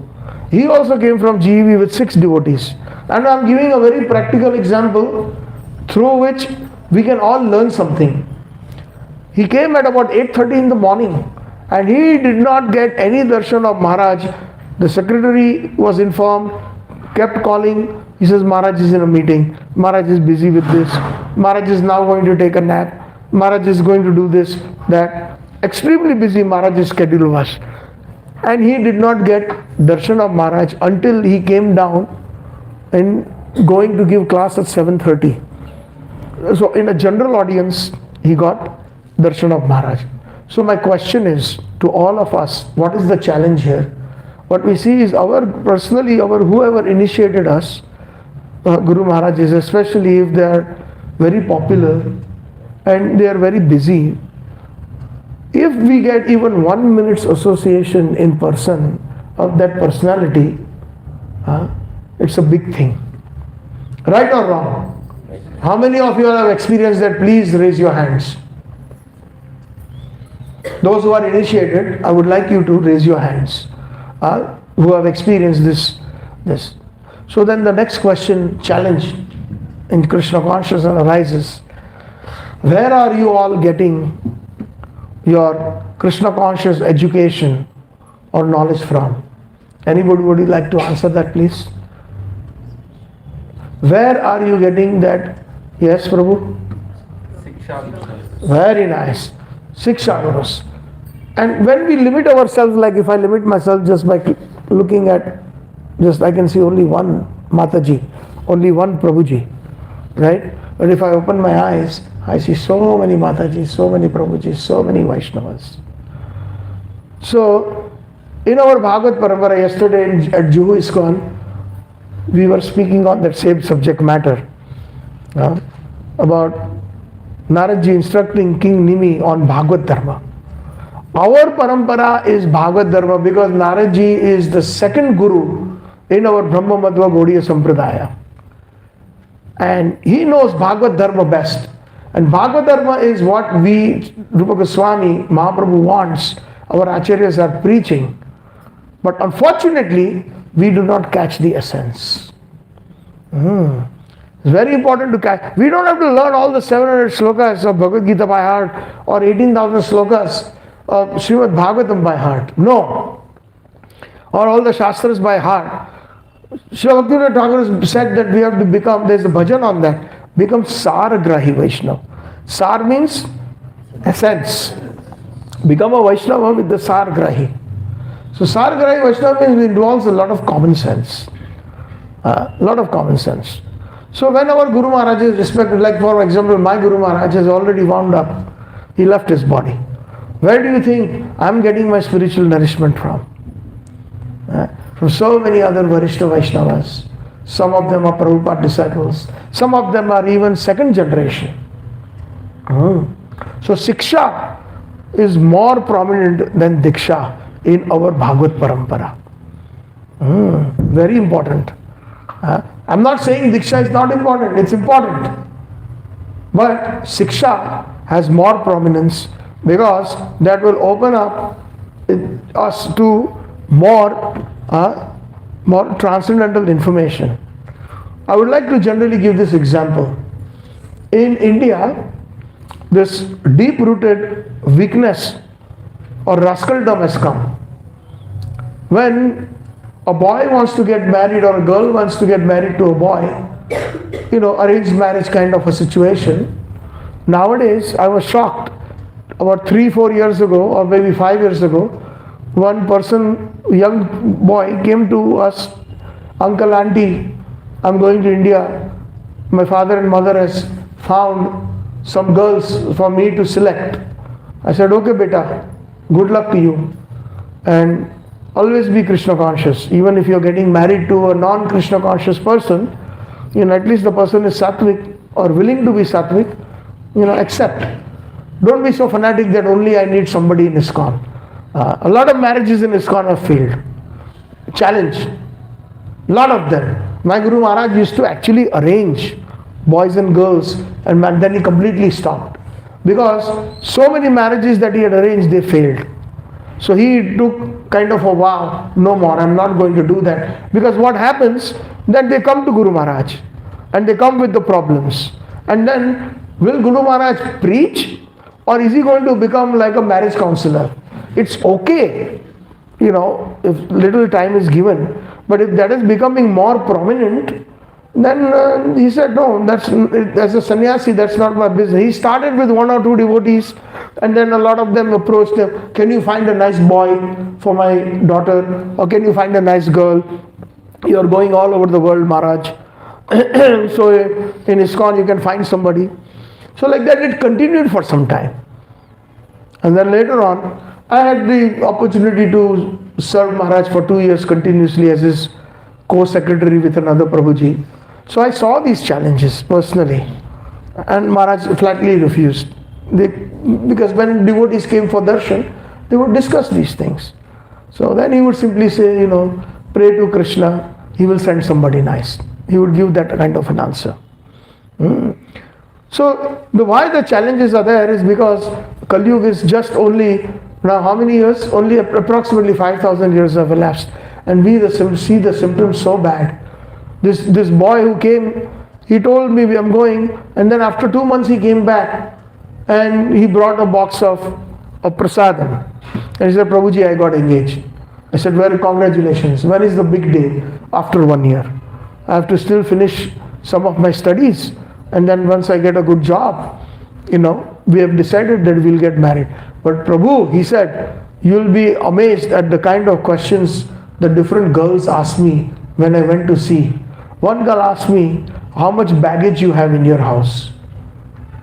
I said, what do you mean by that? Hey, Prabhu, even I was shocked. Baggage means you have grandfather, grandmother, brothers, sisters, father, mother, that is baggage. Just see the nomenclature or the vocabulary they use. And I'm using this example coming back to the main point. So please be absorbed. Another girl's family asked this question, how much garbage do you have in your house? And that garbage is the same thing. Grandfather, grandmother, brothers, sisters, father, mother, etc. This is how degraded we are. This is in Bharatvarsh. Such questions are coming up. So what happens? Finally the girl only agrees most of the time if that boy agrees to get his own flat or his own house. Everything else is okay, but you are staying with your family with garbage and baggage. I don't want to come in that house. So sometimes it is seen that then they decide we'll get our own place to stay. Now what happens once they get their own place to stay? After at least 9 months or 1 year, a new child is born to that couple. Now that child gets all the love from the father and mother, but is bereft of the love that was found in our traditional Indian system. We call it in Hindi Sahakutum. I don't know what it is called in Kannada. If somebody can translate that, I'll appreciate that. Joint family. Everybody understand that concept? Yes. In joint family, we have many uncles, many aunties. We have even the older cousins born to the elderly uncles, right? Cousin sisters, cousin brothers, grandfather, grandmother. And when the child is born in that family, gets so much love from all. Even from the cousins. Now give me the baby and I will take care of the baby. No, give it to me. So much love is showered. But the persons who are separated, they only get love, that child gets only love from the father and mother. And just like the Western culture, only when there is Diwali or some special festival, they go to their uncles or fathers or grandfather's house. Otherwise, like right now, Christmas is coming. What in America we see that the moment they grow 18, most of them leave their houses and they enter into their material world, into that rat race, and their parents start growing old, grandparents get old, and the moment they get old, they say we will give them money, put them in the senior citizen home, let them be taken care there. They don't want to take care of their elders. One day the phone call comes, but before even that dreaded phone call, it is Christmas time. Now Christmas is going on full swing. It is called the holiday season in the United States, in Canada. So what they do is they make plans. There are two major occasions, Thanksgiving and Christmas. So then the family comes to the table or to the house all together only 2 days in a year. Only 2 days, and sometimes only 1 day on Christmas Day. And sometimes even that does not happen. They are in the senior home, and then one day the dreaded phone call comes that your mother has passed away. So now why I was giving this long example? The reason is, if we become like that young couple and we only have become, we get that consciousness that only my Guru, then where else are we going to get love from? Transcendental love, the affection, the siksha. Does this make sense, Prabhus and Matajis? Yes or no? I would like to hear at least a response. Yes.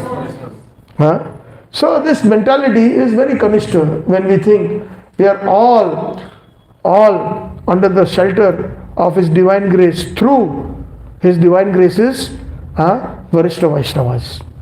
That's important. We are not Ritviks. A big thing here, especially.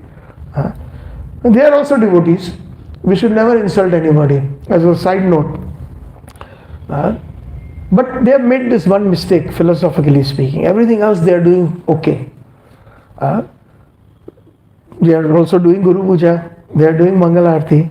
They are chanting the holy names. They are talking about Prabhupada, preaching Prabhupada's books. So we should acknowledge the good things. We should not become flies. Get a chair for Mataji, please. That is always looking for sores. That is always looking for sores, the wounds, and sitting. We should become like bumblebees. So, one small mistake or one major mistake they have done, but all other 99 things they are doing correctly. I am not propagating that about them, but what I see, unless and until the person is empowered, it's not possible to do the kind of level of Akshay Patra that they are doing and the kind of preaching that they are doing. So somehow or the other, a little bit of they have gone, sideways. So we should pray for them genuinely.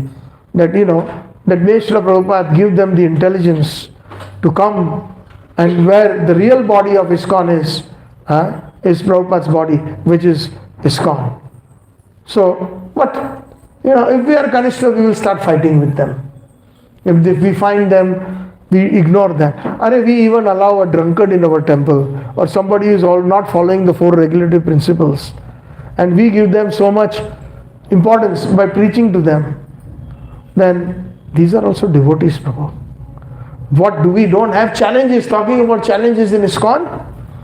Do you think every person who is initiated is following the 4 regulative principles to the core?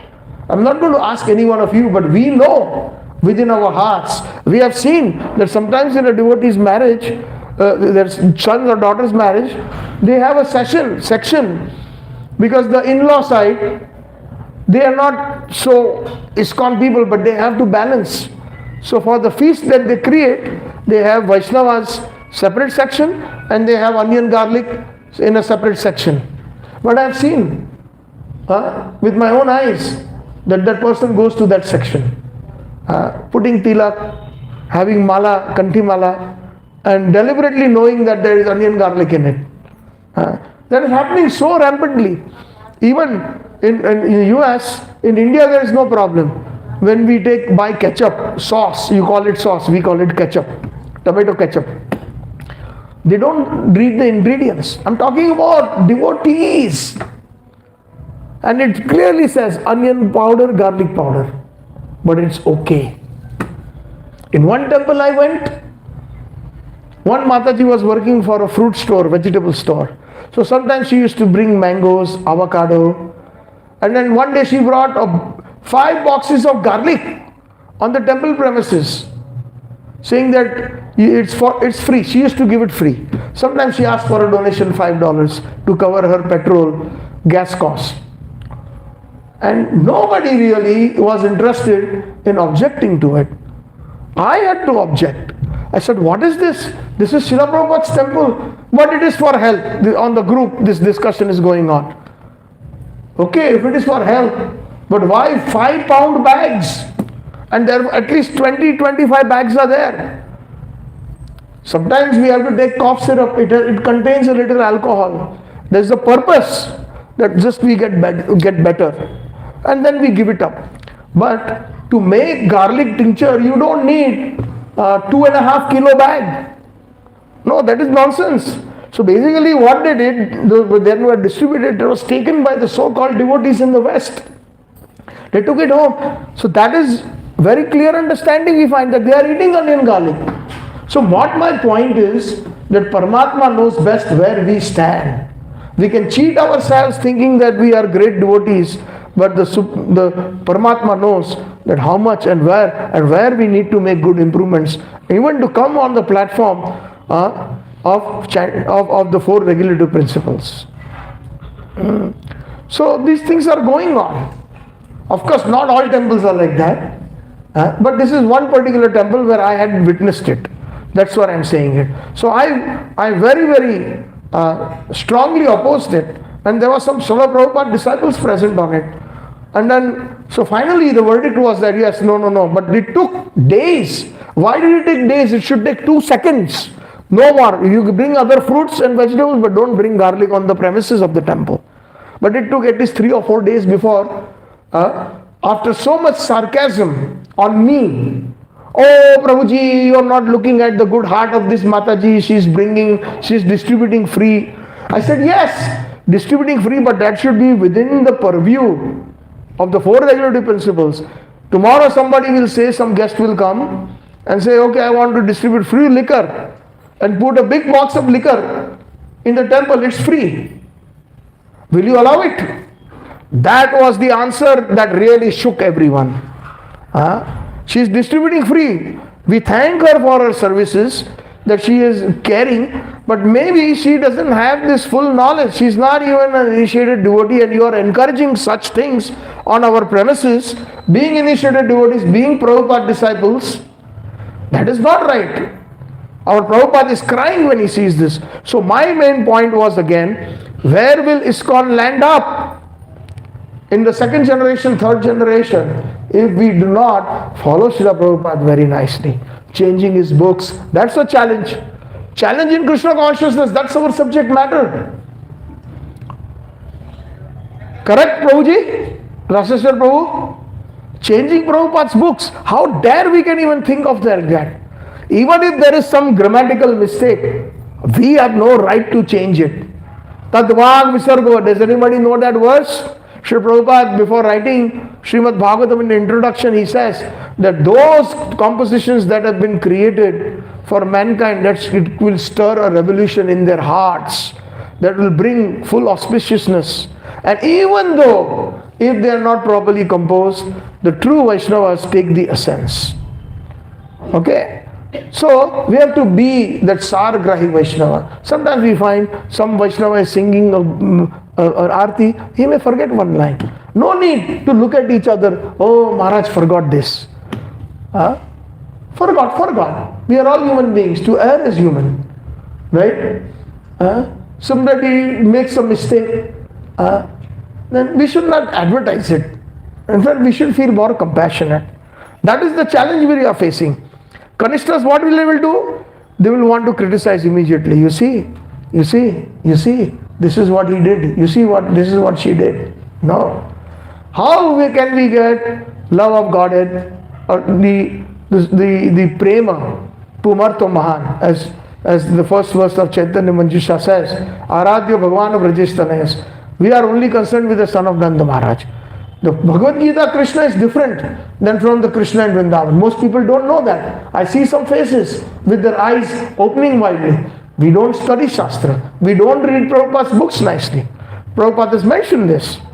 Nanda Atmaja, in Srimad Bhagavatam, during the appearance of Krishna, the word Nanda Atmaja, that means Mother Yashoda gave birth to two. In Harivansh, Srila Vishwanath Chakravarti Thakur is mentioned. Srila Prabhupada always mentioned, Srila Vishwanath Chakravarti Thakur says, Srila Sridhar Swami says, he mentions them as it is. That is the quality. He doesn't take credit for himself. Sometimes Srila Prabhupada would open his own books and read, and he would say, did I write this? And then he would shake it, no, Krishna. But we do something very nice, somebody praises us, nice kirtan, nice katha, nice cooking, immediately we want to hear that and we want to feel good. No. Challenge is, we keep that praise with us. Immediately we should transfer it to our Guru Maharaj and further it will be transferred to Srila Prabhupada. If we are not initiated, it's okay. Transfer it to Srila Prabhupada. Mataji, very nice cooking. First words that should come out is Jai Srila Prabhupada or Jai Guru Maharaj. And Srila Prabhupada also, when we offer that credit, he doesn't keep it with him. He immediately offers it to his Guru Maharaj. When Srila Prabhupada was in the West, sometimes he would cry. He would say that my Guru Maharaj has sent you young boys and girls to me. What can an old man like me do? See, he never took credit. He says, my Guru Maharaj, Srila Bhakti Siddhanta Saraswati Thakur, Jagat Guru Srila Prabhupada sent you young boys, girls to assist an old man. So that if the challenge is that we cannot cultivate that humility that we need to, especially even on an informational level. Forget the level of understanding and realization, the other two levels. On an informational level, we should be very conscious about such subject matters. So, Aradhya Bhagavan Vrajestanayas. We are only, Prabhupada said, we are only concerned with the son of God. So Mata Yashoda gave birth to twins. Yashodanandan, that is the Srila Bhaktivinoda's mood. Thakur's mood is Vraj Bhav. We sing Jai Radha Madhav, that is from a book called Gitavali. The Srila Bhaktivinoda Thakurji composed. And that is the names of the different lordships in Vrindavan. Jai Radha Madhav.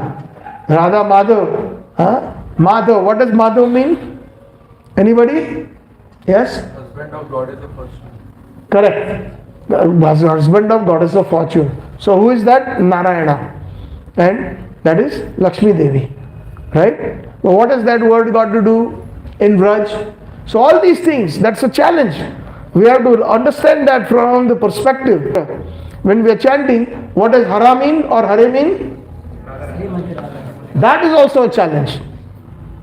We have not fully understood the meaning of the word Hara, and not many people explain that. Yes, what energy? He says, Nam Akari Bahuda Nija Sarva Shaktis.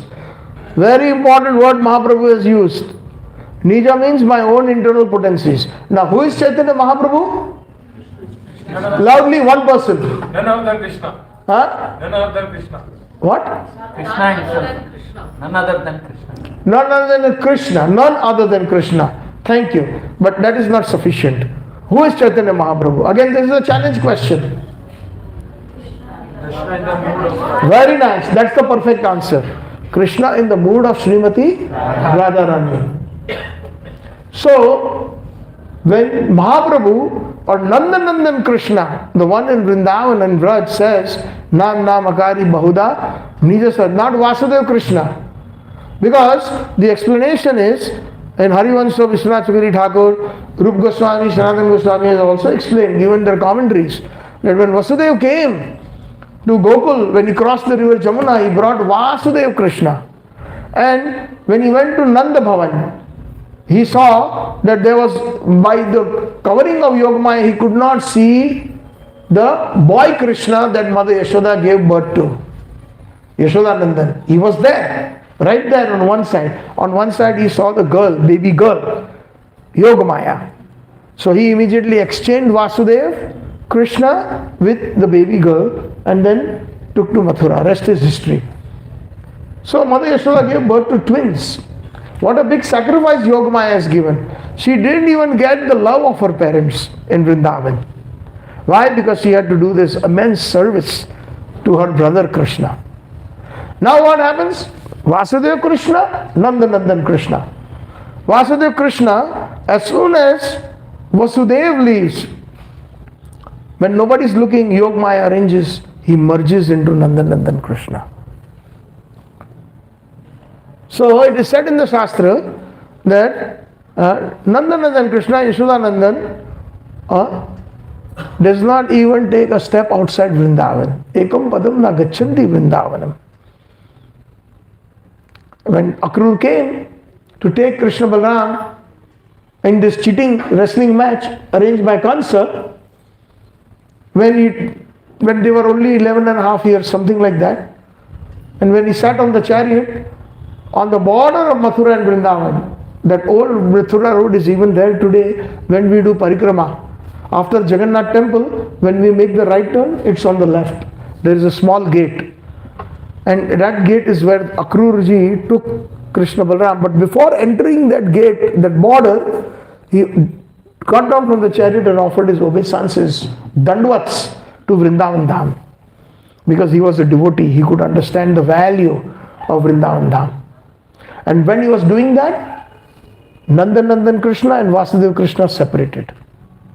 Nandanandan Krishna stayed back in Vrindavan in every atom. Whether in a tree, in a leaf, in a branch, in the hearts of the calves, in the cows, and deeply in the hearts of the Vrajvasis. He remained there. Although he created that separation, he was present. And he was a part of that agony. Separation creates a lot of pain. So it is just not that the devotees or the Vrajvasis felt that pain. Even Krishna was present watching everything, but incognito, felt so much immense pain. And Vasudeva Krishna went and killed Kansa. Later on, they released their father and mother, Devaki and Vasudeva, and grandfather, Ugrasen, King Ugrasen. And then he was re-established on the throne. And then, due to the attack of Jarasandha 18 times, he defeated Jarasandha, who was the father-in-law of Kamsa. He was very angry because Vasudeva Krishna killed Kansa. So he attacked Mathura. He wanted to kill Krishna Balram. But he was not successful. But the anxiety that was created in the Mathura Vasis, in Mathura, that is the reason Krishna and Balram summoned Vishwakarma and said, build a nice big city in the water where this stupid Jarasandha will not come. Even after being defeated 18 times, I don't think he will learn his lesson. And there is a lot of anxiety. Even if we are a very powerful nation, as an example, against a particular nation, where we defeat them every time they come and attack, but still that anxiety is there in the citizens. That, suddenly something can happen, blackout, and we can hear the sirens and all this. So in 1971, we still remember when Pakistan-India war was going on, we were told how to practice. Shut the lights, we used to cover the windows with black paper. All these things we used to do. And when the sirens went, we used to go underneath the bed. Because that's the training that maybe the bomb from Pakistan will fall on us. But that anxiety was there. But Pakistan always got defeated. As an example I'm giving. So Mathura Vasis were in anxiety. So Krishna and Balram, they loved their devotees. Okay, fine, we'll make a nice big city in the water. And that city was Dwarka. So then Vasudeva Krishna, who was known as Mathuresh Krishna, then he became known as Dwarkadish when he shifted to Dwarka. And overnight, all the Mathura Vasis were shifted to, prominently, all of them were shifted to Dwarka. And it is this Dwarkadish Krishna, or that Vasudeva Krishna, son of Vasudeva, who spoke Bhagavad Gita on the battlefield of Kurukshetra. Most of us, it's a challenge. Most of us don't know this. Because it is not discussed. I don't know why it is not discussed. It should be discussed. When Prabhupada said there are many types of Krishna, but we are only concerned with the son of Nanda Maharaj. Not that we are not concerned with Bhagavad Gita. We are concerned with Bhagavad Gita and Vasudeva Krishna so that we can build our Vaidhi Bhakti platform very strongly. Then we can enter into Srimad Bhagavatam nicely. Then we can enter into these books of the Goswamis like Chaitanya Charitamrita, etc. Otherwise we will make offenses. We will not understand when Bhagavatam, when you are reading, Krishna stole the clothes of the gopis. Immediately some bad thought will come. Even to devotees, what to talk about outsiders? So that is to eradicate all this, we have to perform our Vaidhi Bhakti very nicely. That is a challenge. And Vaidhi Bhakti starts nicely with Shravanam, Kirtanam, Smaranam. So as I was saying, when we are chanting, Smaranam must come of some Leela. Something we heard that morning, or something we heard from Srila Prabhupada's lecture, something we heard when we read Krishna book, or reading and hearing same thing, or Srimad Bhagavatam, some bhajan we like. So when we do that, try it. It's a challenge. 2 rounds, 3 rounds, chant, try it and see what happens. How much big of a difference it will make in our chanting. So what was the point before this? We were talking about? Challenges we face for book distribution. Yes. So book distribution also, how do we resolve, can we become problem solvers? First of all, when we approach somebody, we should not approach with a corporate mentality. Number 1. Corporate mentality means I want to sell. My leader has told me to sell 5 boxes of Bhagavad Gita in 1 month. As an example, many of them, they have this mentality. Sheer pressure. We are not selling soap that our corporate target is, or we are not selling batteries, cells. We are not selling all those consumables, washing powders.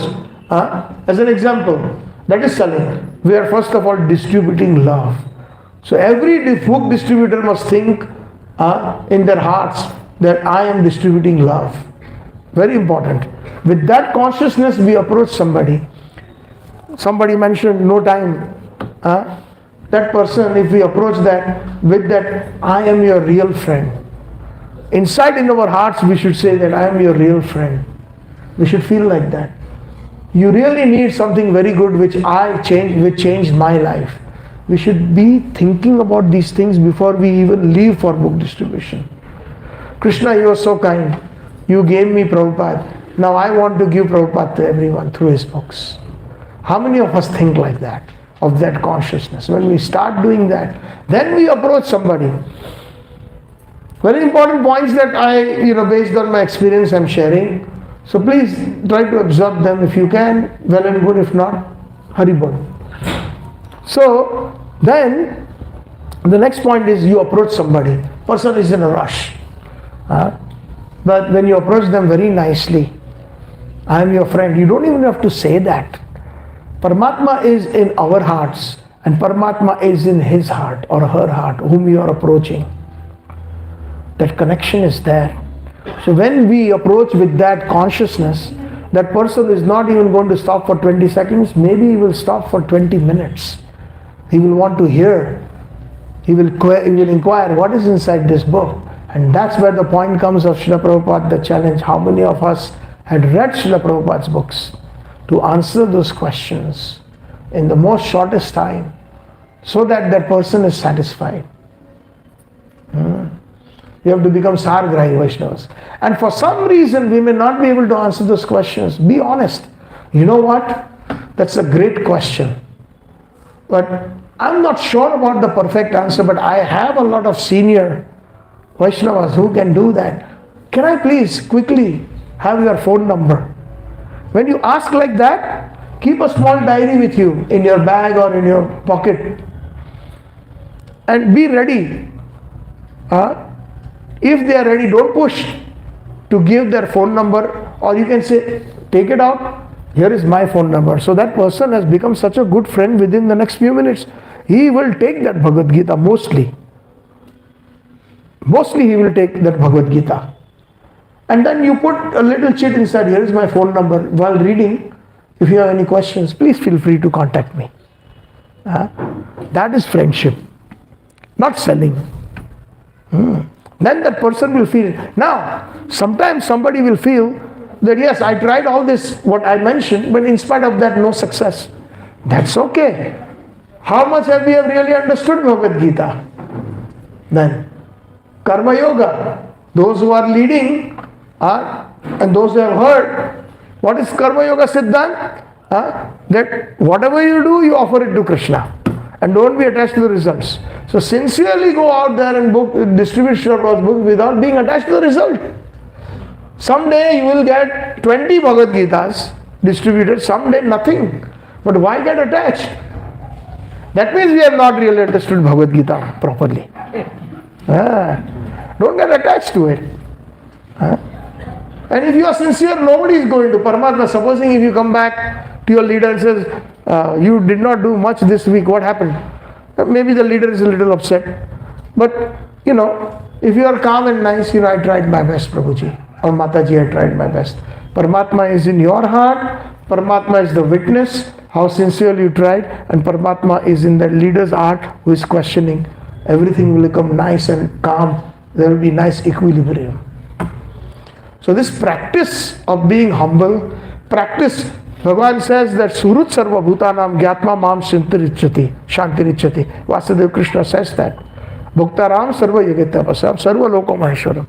In spite of me being the proprietor of everything in this creation, the wonderful point Srila Vishwanath Chakravarti Thakur points out, he is so humble. He is Surut Sarva Bhutanam. When somebody has got so much assets, so much big houses, big industries, mostly we find those persons are puffed up. When the servant comes with the tea, idhar rakh do. Not even, thank you, acha kiya aap aaye. Thank you. That humility is not there. But Krishna, he is Sarva Surut Sarva Bhutanam. Although he is the proprietor of everything. Surut Sarva Bhutanam. He gives. We forget to understand this challenge. That if we are We are not reading Bhagavad Gita probably. Mamayamsha Jiva Loka Jiva Bhutasana. We are Ansha of Krishna, part and parcels. That means we should get that quality. It should manifest nicely of being a Surut, well-wisher. So when we approach somebody with that consciousness, the success rate will be much higher. Although we are not hankering after the success or failure. That is Bhagavad Gita. So we are not reading. We may be big preachers. We may become sloka lokas.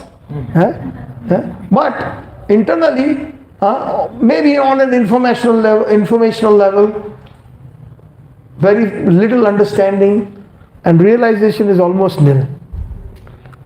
So these are the challenges of our Krishna consciousness. So I am not here to make everyone depressed, but a certain depression is good just to examine ourselves where we stand.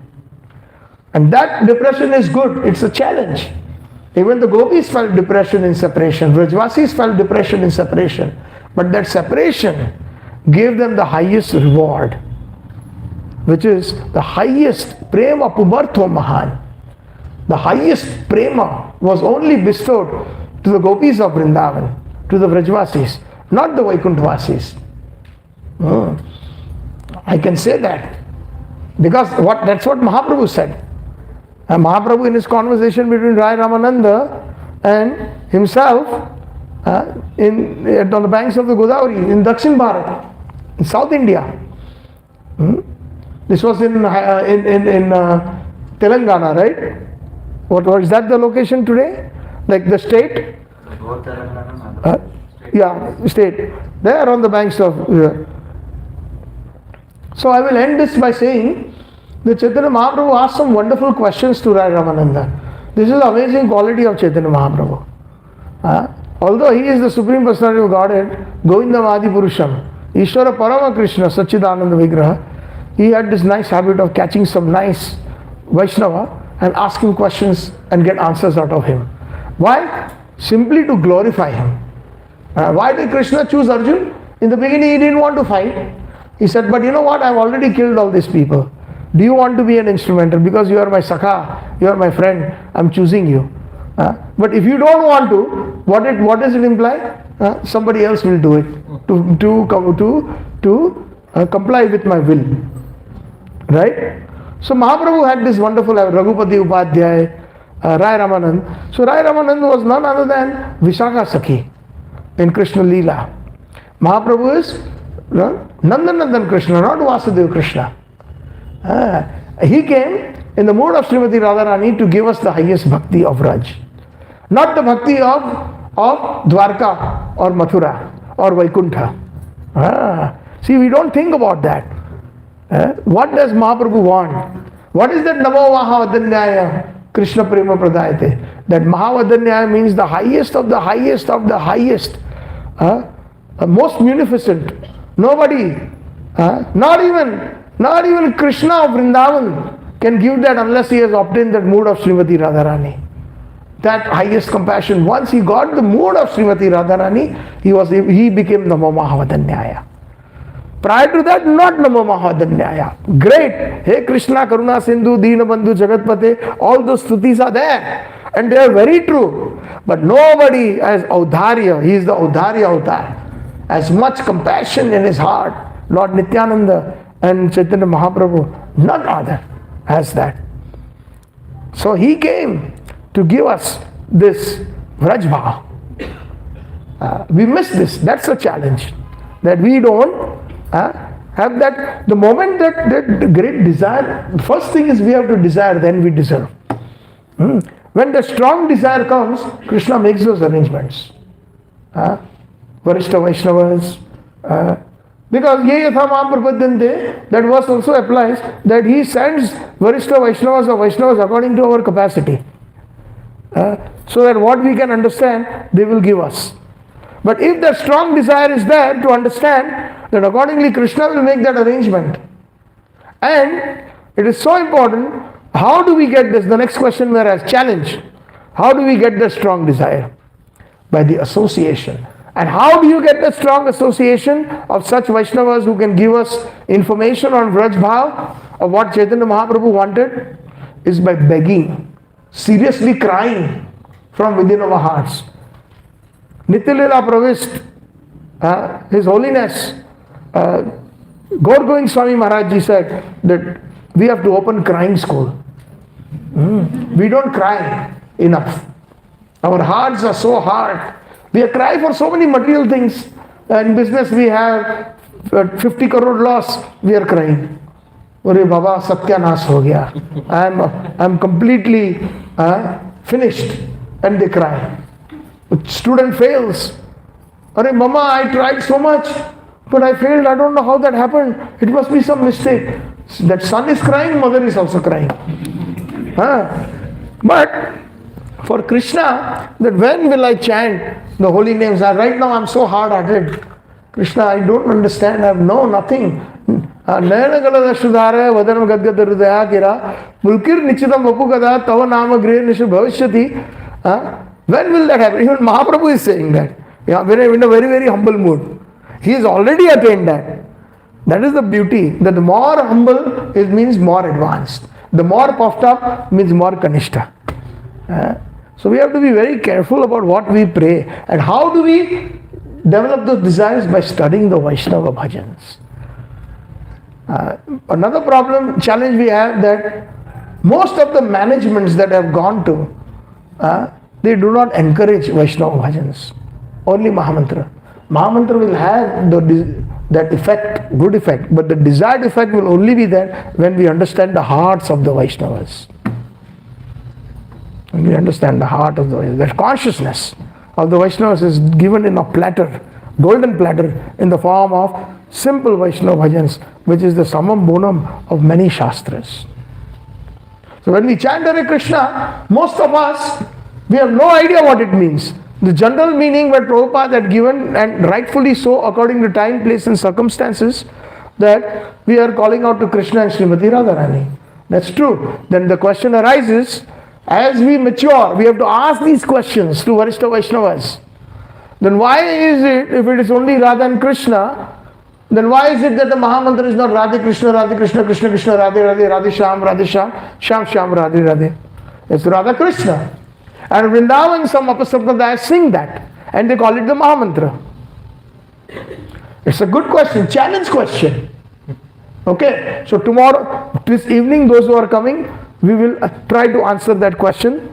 That way it will give us a better insight on when we chant Hare Krishna Mahamantra. If it is Radha and Krishna, why not Radhe Krishna, Krishna Krishna, Radhe Radhe, etc.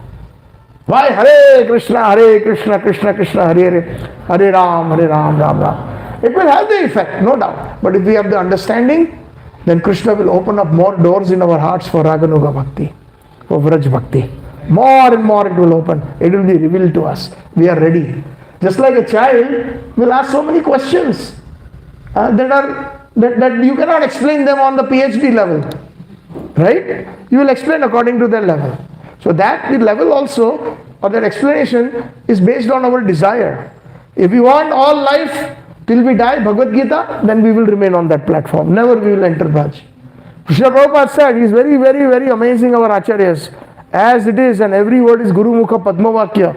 Chitte te koriya kya. He said, if you chant minimum 16 good rounds, follow the 4 regulative principles, you will go home back to Godhead in this very lifetime.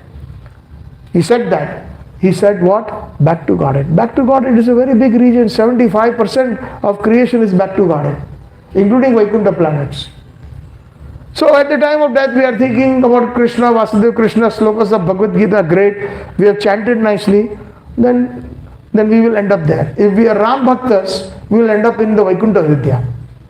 If we qualify even there, that is also a big thing. Nothing ordinary. But Prabhupada didn't say you will go back to Golok. This is something that we are making a fad. Just like in the stock market, they make a fad. Oh, buy this stock, buy this stock, buy this stock. And at the same time, the big guys are selling that. So that they want to raise the price. They make a fad. New iPhone is coming, iPhone 17. Let us line up outside the Apple store. It's a fad. After 2 weeks, everything comes down. That interest or everything. Do you all agree with this? Yes. This concept that I'm giving, this example. So similarly, We should have that deep desire that right now I would like to know more what Mahaprabhu wants to give us. Mahaprabhu came externally to give Mahamantra, undoubtedly. But there are internal reasons. How many of us have this desire to ask? And the moment we ask regularli and seriously, ahituki na pratyata, Paramatma situated in our heart will make those arrangements. He will send a Varishta Vaishnava who can answer your query, who can flame that fire that we have in our hearts to get more and more and more into Vrajbhav. That is the ultimate goal, my dear devotees. So there are so many challenges that we have. So I think we discussed quite a bit today on challenges. 2 hours, 8 minutes and 22 seconds. So I think it is about time. I'm sure some of you may have to go to work, take prasadam. But if there are any questions or queries, 2 questions. Oh, Prabhuji is so kind, Rasishwar Prabhu. Haribol. So where is that microphone? Prabhuji, Haribol, you have the microphone. Anybody has any questions? It's a challenge to pay attention. Everybody loves that WhatsApp. The moment we open our eyes in the morning, WhatsApp. I call that tick-tock, tick-tock, tick-tock, tick-tock, tick-tock. 20 times, 40 times in a day, tick-tock, tick-tock, constantly. During Bhagavatam class, WhatsApp. Before sleeping, we don't think of Krishna, but we think, who is the last message we got? So these things are going on. That's a challenge. Keep the phone away. When we come to the temple, keep it on silent or vibrate. In case if there is an emergency, you answer it. And immediately you'll know if somebody is calling you for that, then you can go outside and do that. Okay, so questions. Yes, please. Yes, anybody? Yes, Mataji, give us the microphone quickly. Hare Krishna Prabhuji, thank you so much for this wonderful class. Welcome, Hare Krishna. All glories to Krishna Prabhupada. Prabhuji, I have this question that you asked us questions, and we came to that. The goal is that we want to become the servants of Gopi. Gopi Bhartu, Kamalayot, Dasan Dasan Das. Yeah. So there is 2 meanings of that, but I can explain that a little bit later. Gopi Bhartu is Krishna. So becoming a servant of Krishna. But that also includes, when we actually get full realization, then we are servants of the servants of the servants of the gopis. It has a double meaning. Yes. Yes, Prabhuji. So, and we have to develop that mood, but then whoever come in the start, like even if they are worshipping Laddu Gopal or anyone, we just say ki, whatever relationship is there with Krishna, all the 5 rasas, you will get to know. So I just wanted to understand if everyone, if they progress, they will get that mood or out of the... Very nice question, Mataji. See, such questions are beneficial to all. Just like Sutta Goswami mentions in the Bhagavatam that your question is wonderful that you're asking. It will benefit. Dhurina Bharani. I think I forgot the whole verse. I'm getting old. But the thing is that your questions are wonderful. Out of 60,000 rishis, one representative is there who is asking these wonderful. Sometimes we ask questions that are not beneficial. Sometimes they are challenging questions in the mode of that. So, Tadviti Pranipatina Pariprashnena Sevaya. So your mood is wonderful, Mataji. The question is wonderful, and I really appreciate this question. So again, if I rephrase, just to make it quick and simple, for those who are worshipping Laddu Gopal, for those who are worshipping other forms of Krishna, or even I would even go to the extent that not everybody completely worships Krishna. They also have some Devi Devtas, demigods on their altar. So nothing wrong with that. Worshipping Devi Devtas, only fanatics will say no.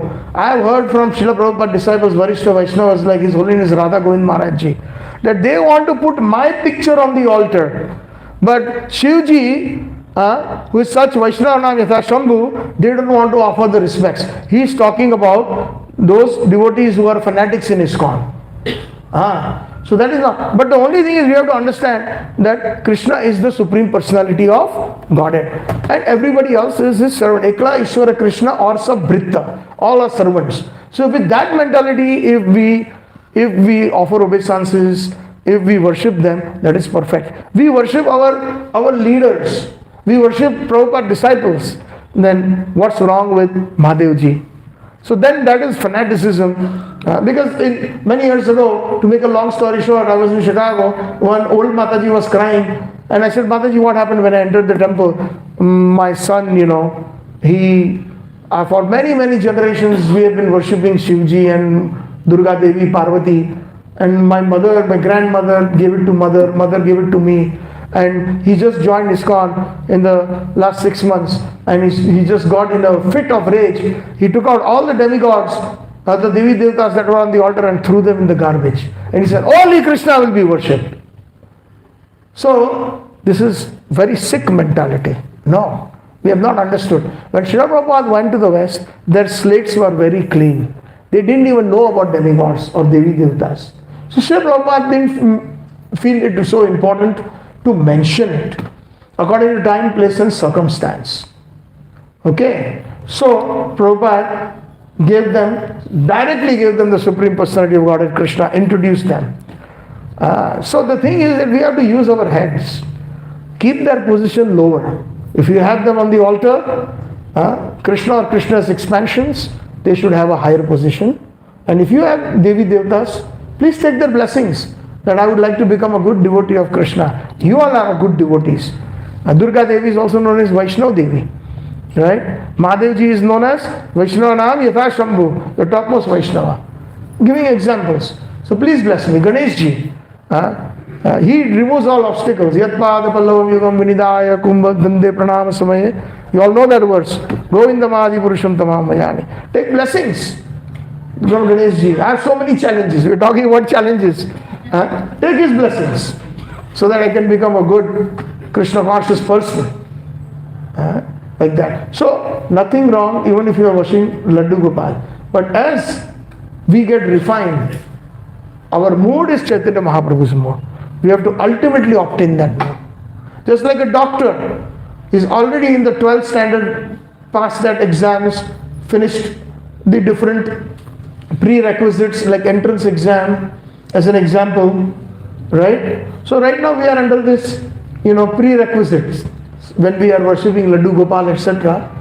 Nothing wrong, or even Lord Ramachandra, we find. But our Gaudiya mood is not that. But some of them worship them for their whole life. Yes, you respect them, but our Aradhya Dev is Vrajendra Nandan Krishna. One small example, and I will end, no second question today. My grandmother, she was in the Sampradaya, I was born in the Vaishnava Sampradaya, Pushtimar. How many of you heard Pushtimar? Not much in South India. Oh, you have? Okay, very nice. So, Pushtimar Sampradaya, the founder Acharya is Sri Vallabhacharya. How many of you all heard of Sri Vallabhacharya? Many of you. You heard this bhajan? Adaram Maduram Vadanam Maduram. Right? Madhuradipate Rakhilam Madhuram. That is composed by Sri Vallabhacharya. So there predominantly all their Sampradaya devotees are in Vatsalya Rasa. They worship mainly Srinathji, the Giriraj Dhari, the 7-year-old Krishna, and even Laddu Gopal or Bal Gopal. They worship them very ardently, some of them, and I can say very proudly, my grandmother was a great Bhagavati. I could not understand her until I came to ISKCON, what the symptoms of a pure devotee are, that I could recognize in her. So, I have many cousins, and they're all mostly settled in the US. So we all have so much love for her, my Nani, my mother's mother. So we always called her, said, why don't you come one day to US and at least grace our home?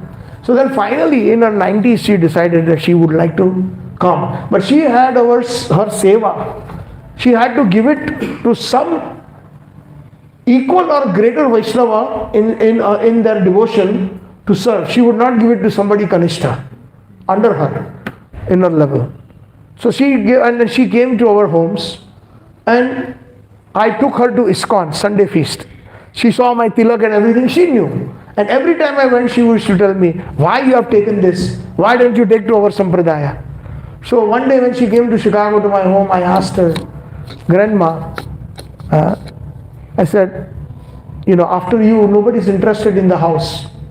Neither my aunts nor my uncles in taking up your seva. I can take it if you want. He said, no, you are not qualified. She clearly told me, you are not qualified. You are not in our sampradaya. You are not qualified. I said, okay. I felt a little hurt at that time, but it's okay. That's what her mood was. Now, the highlight is answering your question. It's coming now. So I said, and she was so kind. Wherever I took her, she went. Obviously, she wouldn't eat outside or anything. I cooked, I offered, and she would gladly. Previously, before leaving India the first time, she never took any prasadam from anybody's hand. She only cooked and she offered to the Lord, and then she would take. That is called marjad. That's a specific term. Till the end. Only they will take prasadam from somebody who are highly realized or better than them or equal. Otherwise, they will prefer to go hungry, but they will not take.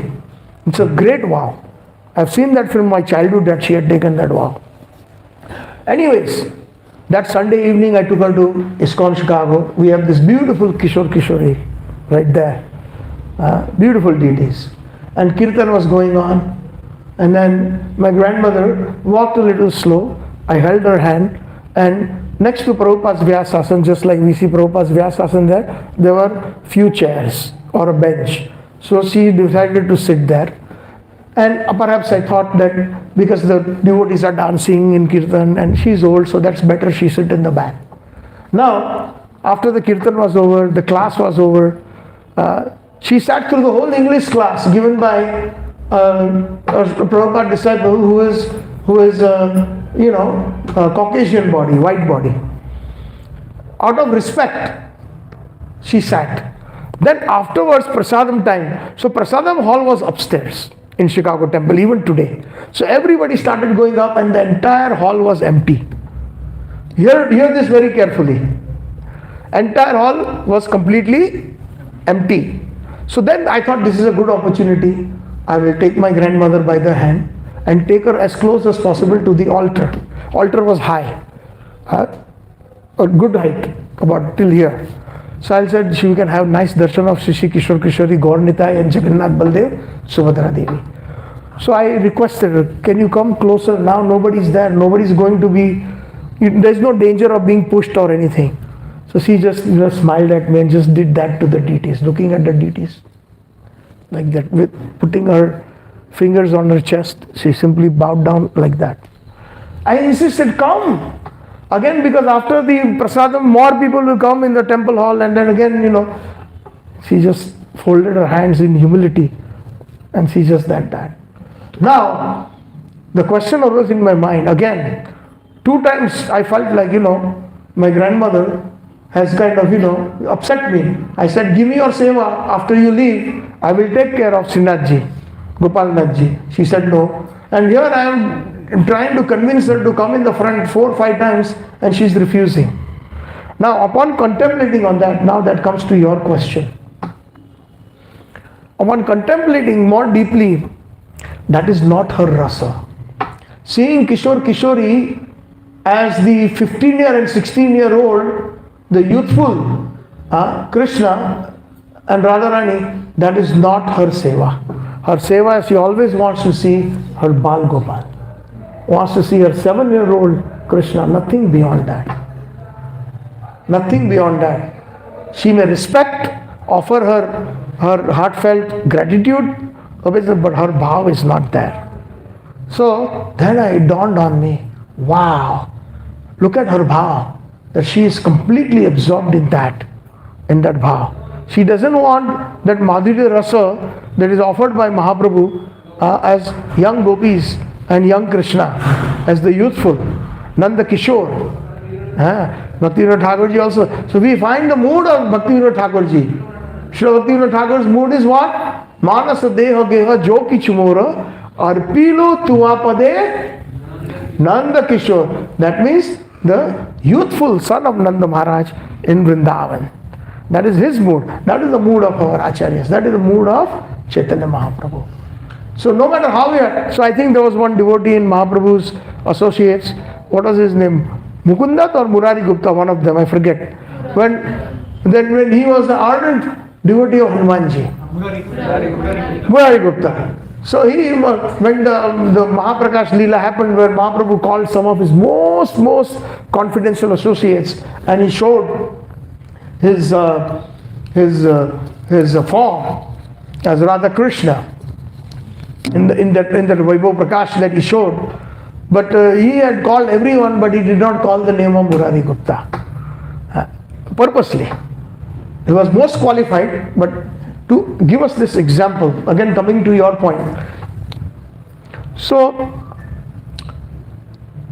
then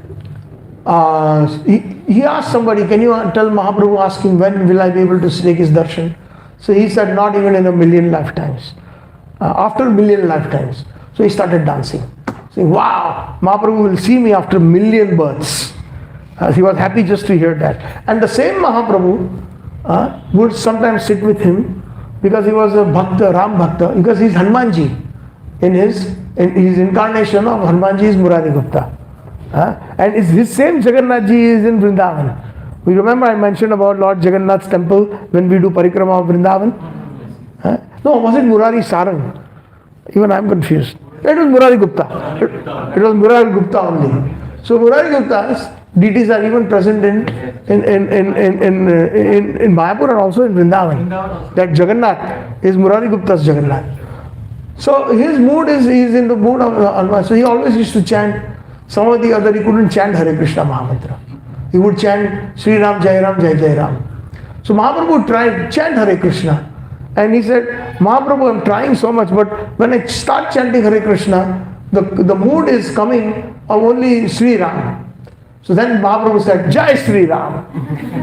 So the thing is, we are admitted into this school or this college of Vrajras, of Vrindavan. And within Vrindavan, there are at least all the 4 rasas, actually all 5 rasas are present, even Shant Ras is present. I don't have time to explain how, but there is Dasya Rasa, not the Dasya Ras of Vaikuntha, that Krishna has even his servants, their names are Chitrak and Patrak as an example. So they also do some seva in Dasya mode. Then Sakhya Ras, friendship like Subal, Sridhama, Madhu Mangal, etc. Then Vatsalya Ras, Yashoda Mai, Nanda Baba. So those rasas are present in Golok. And Madhurya Ras present as the young gopis, and Krishna is the lover. Shriya Kantaha Kantaha Parama Purusha. And I forgot to explain the meaning of Jai Radha Madhav. That Madhav is indeed the husband of Lakshmi. But who is that Lakshmi? The source of Lakshmi is Srimati Radharani. And she, Radha, and Madhav means Radharani is telling Krishna, Madhava, do not run away from me. Therefore, the meaning of the word Madhav in Vrajbha, because when Srila Bhaktivinoda Thakur is singing or writing, it is the bhava of Vrindavan, not the bhava of Vaikuntha. When he is saying Jai Radha Madhav, otherwise it is Rasa Avas, Radharani and Narayana.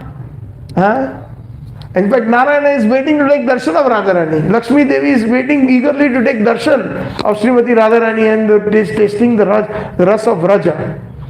They are very much hankering. Even today it is said in Belwan, Lakshmi Devi is sitting and doing tapasya, so that she can get that mood of the gopis. So she herself wants it, she hankers after that. So unless and until we hanker, not to say that don't worship Laddu Gopal, that Vatsalya Ras is there. But Chaitanya Mahaprabhu in this conversation with Rai Ramanand says, please tell me more. Aage kaho. So he wanted to hear that last part, that the highest goal of us is human form, is if we can attain Vraj Ras in Madhurya Rasa of the gopis of Vrindavan. Ramya Kachid Upasana, Aradhya Bhagwan of Rajesh Satanas. There are so many types of personalities of Godhead, but we have to Aradhya, we have to do Aradhyam of the son of Nanda Maharaj. That means Krishna of Vrindavan, number 1. Number 2, Tad Dham Vrindavanam. There are so many dhams. right from Badrikashram to Rameshwaram. So many dhams are there. But for the Gaudiya Vaishnava, the Dham Vrindavanam. Then the third point that they bring in Chaitanya Manjusha Mangalacharan, Ramya Kachit Upasana Vrajavadu Vargena Taya Kalpita. We have to follow in the footsteps of the gopis. Ramya Kachit Upasana. The Upasanam should be like that of the gopis. Here Mahaprabhu's exclusive mood, he has even left behind Vatsalya Ras, Sakhya Ras and all the other rasas. Exclusively. Vrajavadu Vargena Taya Kalpita. And there are so many shastras that one can read. Mahaprabhu has said that Srimad Bhagavata Purana Malam. Mal means where there is a spot or some dirt. Amalam means spotless. Srimad Bhagavatam is the spotless Purana. Srimad Bhagavata Purana. And what can that Bhagavat give us? Prema Pumartha Mahan. That prem of the gopis. That Pumartha means the prem of the gopis. See again, Srimad Bhagavatam depends who is explaining it. Words are the same. Prem Pumartha means Krishna Prem. But that is a very, very common and a very, very common term, just like you all said, being happy, or going back to Godhead.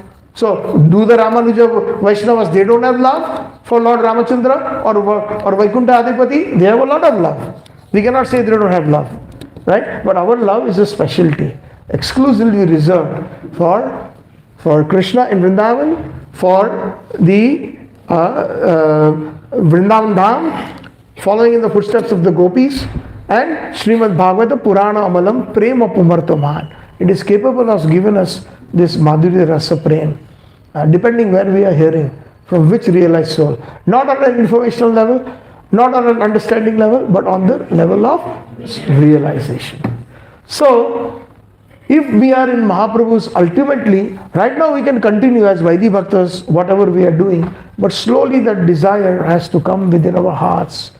And that Laddu Gopal will only direct us. Your mood is into Madhurya Ras. Go there. I am the same person.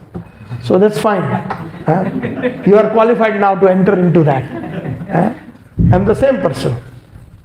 So there is no objection. Some people feel guilty. What if I don't worship Durga Devi? I have been worshipping for so many in my family, or Ganesh Ji, or Shiv Ji. Arey Baba, some great calamity will come on my head. No. In fact, Prabhupada said that if we even worship, and take blessings from them, our Krishna consciousness, we can advance faster. One time Srila Prabhupada in Mayapur, Navadvip, he went. He stands. How many have taken darshan of the old ancient Shiva temple, and there is Proud Maya? No? In Navadvip there is a very, very ancient temple called Proud Maya. Maya means Durga Devi. And there is also ancient Shiva temple. Both are separate, but very close. When Prabhupada went, offered his obeisance to Lord Shiva's temple, then went and stopped in front of Durga Devi's temple, Proud Maya, and he offered his folded hands, and everybody was shocked. Because at that time, we are talking about the mid 70s, right? Even at that time, the temple was not built. Prabhupada lived in a small hut. But to encourage, he was going and guiding. Most of them, even His Holiness Jayapataka Maharaj Ji was there at that time, in Mayapur, before even the temple was built. And they were all these white disciples were standing behind Prabhupada. Prabhupada is folding hands, and some tears came out from the side of his eyes. And everyone was looking at each other. Nobody dared ask Prabhupada. Here we are not supposed to worship demigods, and here Prabhupada is in front of Durga Devi, and that too, so much with transcendental bhava, he is crying. So Prabhupada, understanding that, later on he explained that I noticed that you all were very much surprised. But she is Maya Devi. She is allowing us to preach. She is so powerful that she can destroy everything. So therefore I was thanking her, that allowing us to preach this Krishna conscious movement. That is the bhava of a pure devotee. Not that we, just because we read a few pages of Bhagavad Gita and we only took elected and selected purports, not understanding the position of demigods or Devi Devatas, and to insult them and to reject them, no way we will attain Krishna Prem. Not possible. Impossible. If we, for example, like if I started my lecture like that, if somebody says Bhakti Siddhant, Bhakti Vinod, you think Prabhupada will be pleased? They are all Manjaris. You said that, right? They are all Manjaris. They are all very special Saivites of Srimati Radharani. And we treat them like they played cricket with us. Or they played some marbles with us. The way we address them. Bandho mui savdan mate, jahar prasade paye bhavat horiya jai, Krishna prapti jaha hoite. That is on the Vaidhi Bhakti level also, we are not proper, we don't give them respect. Unfortunately. We think it's only our Srila Prabhupada. Prabhu karo daya, deho mare pata chai. No. We have to give utmost respect to all the acharyas within our hearts. Then we will be able to enter that Vraj Bhav.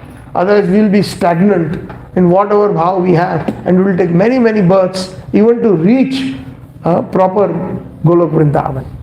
The Prabhupada did not say, he said back to Godhead, because he knows most of the people will not qualify.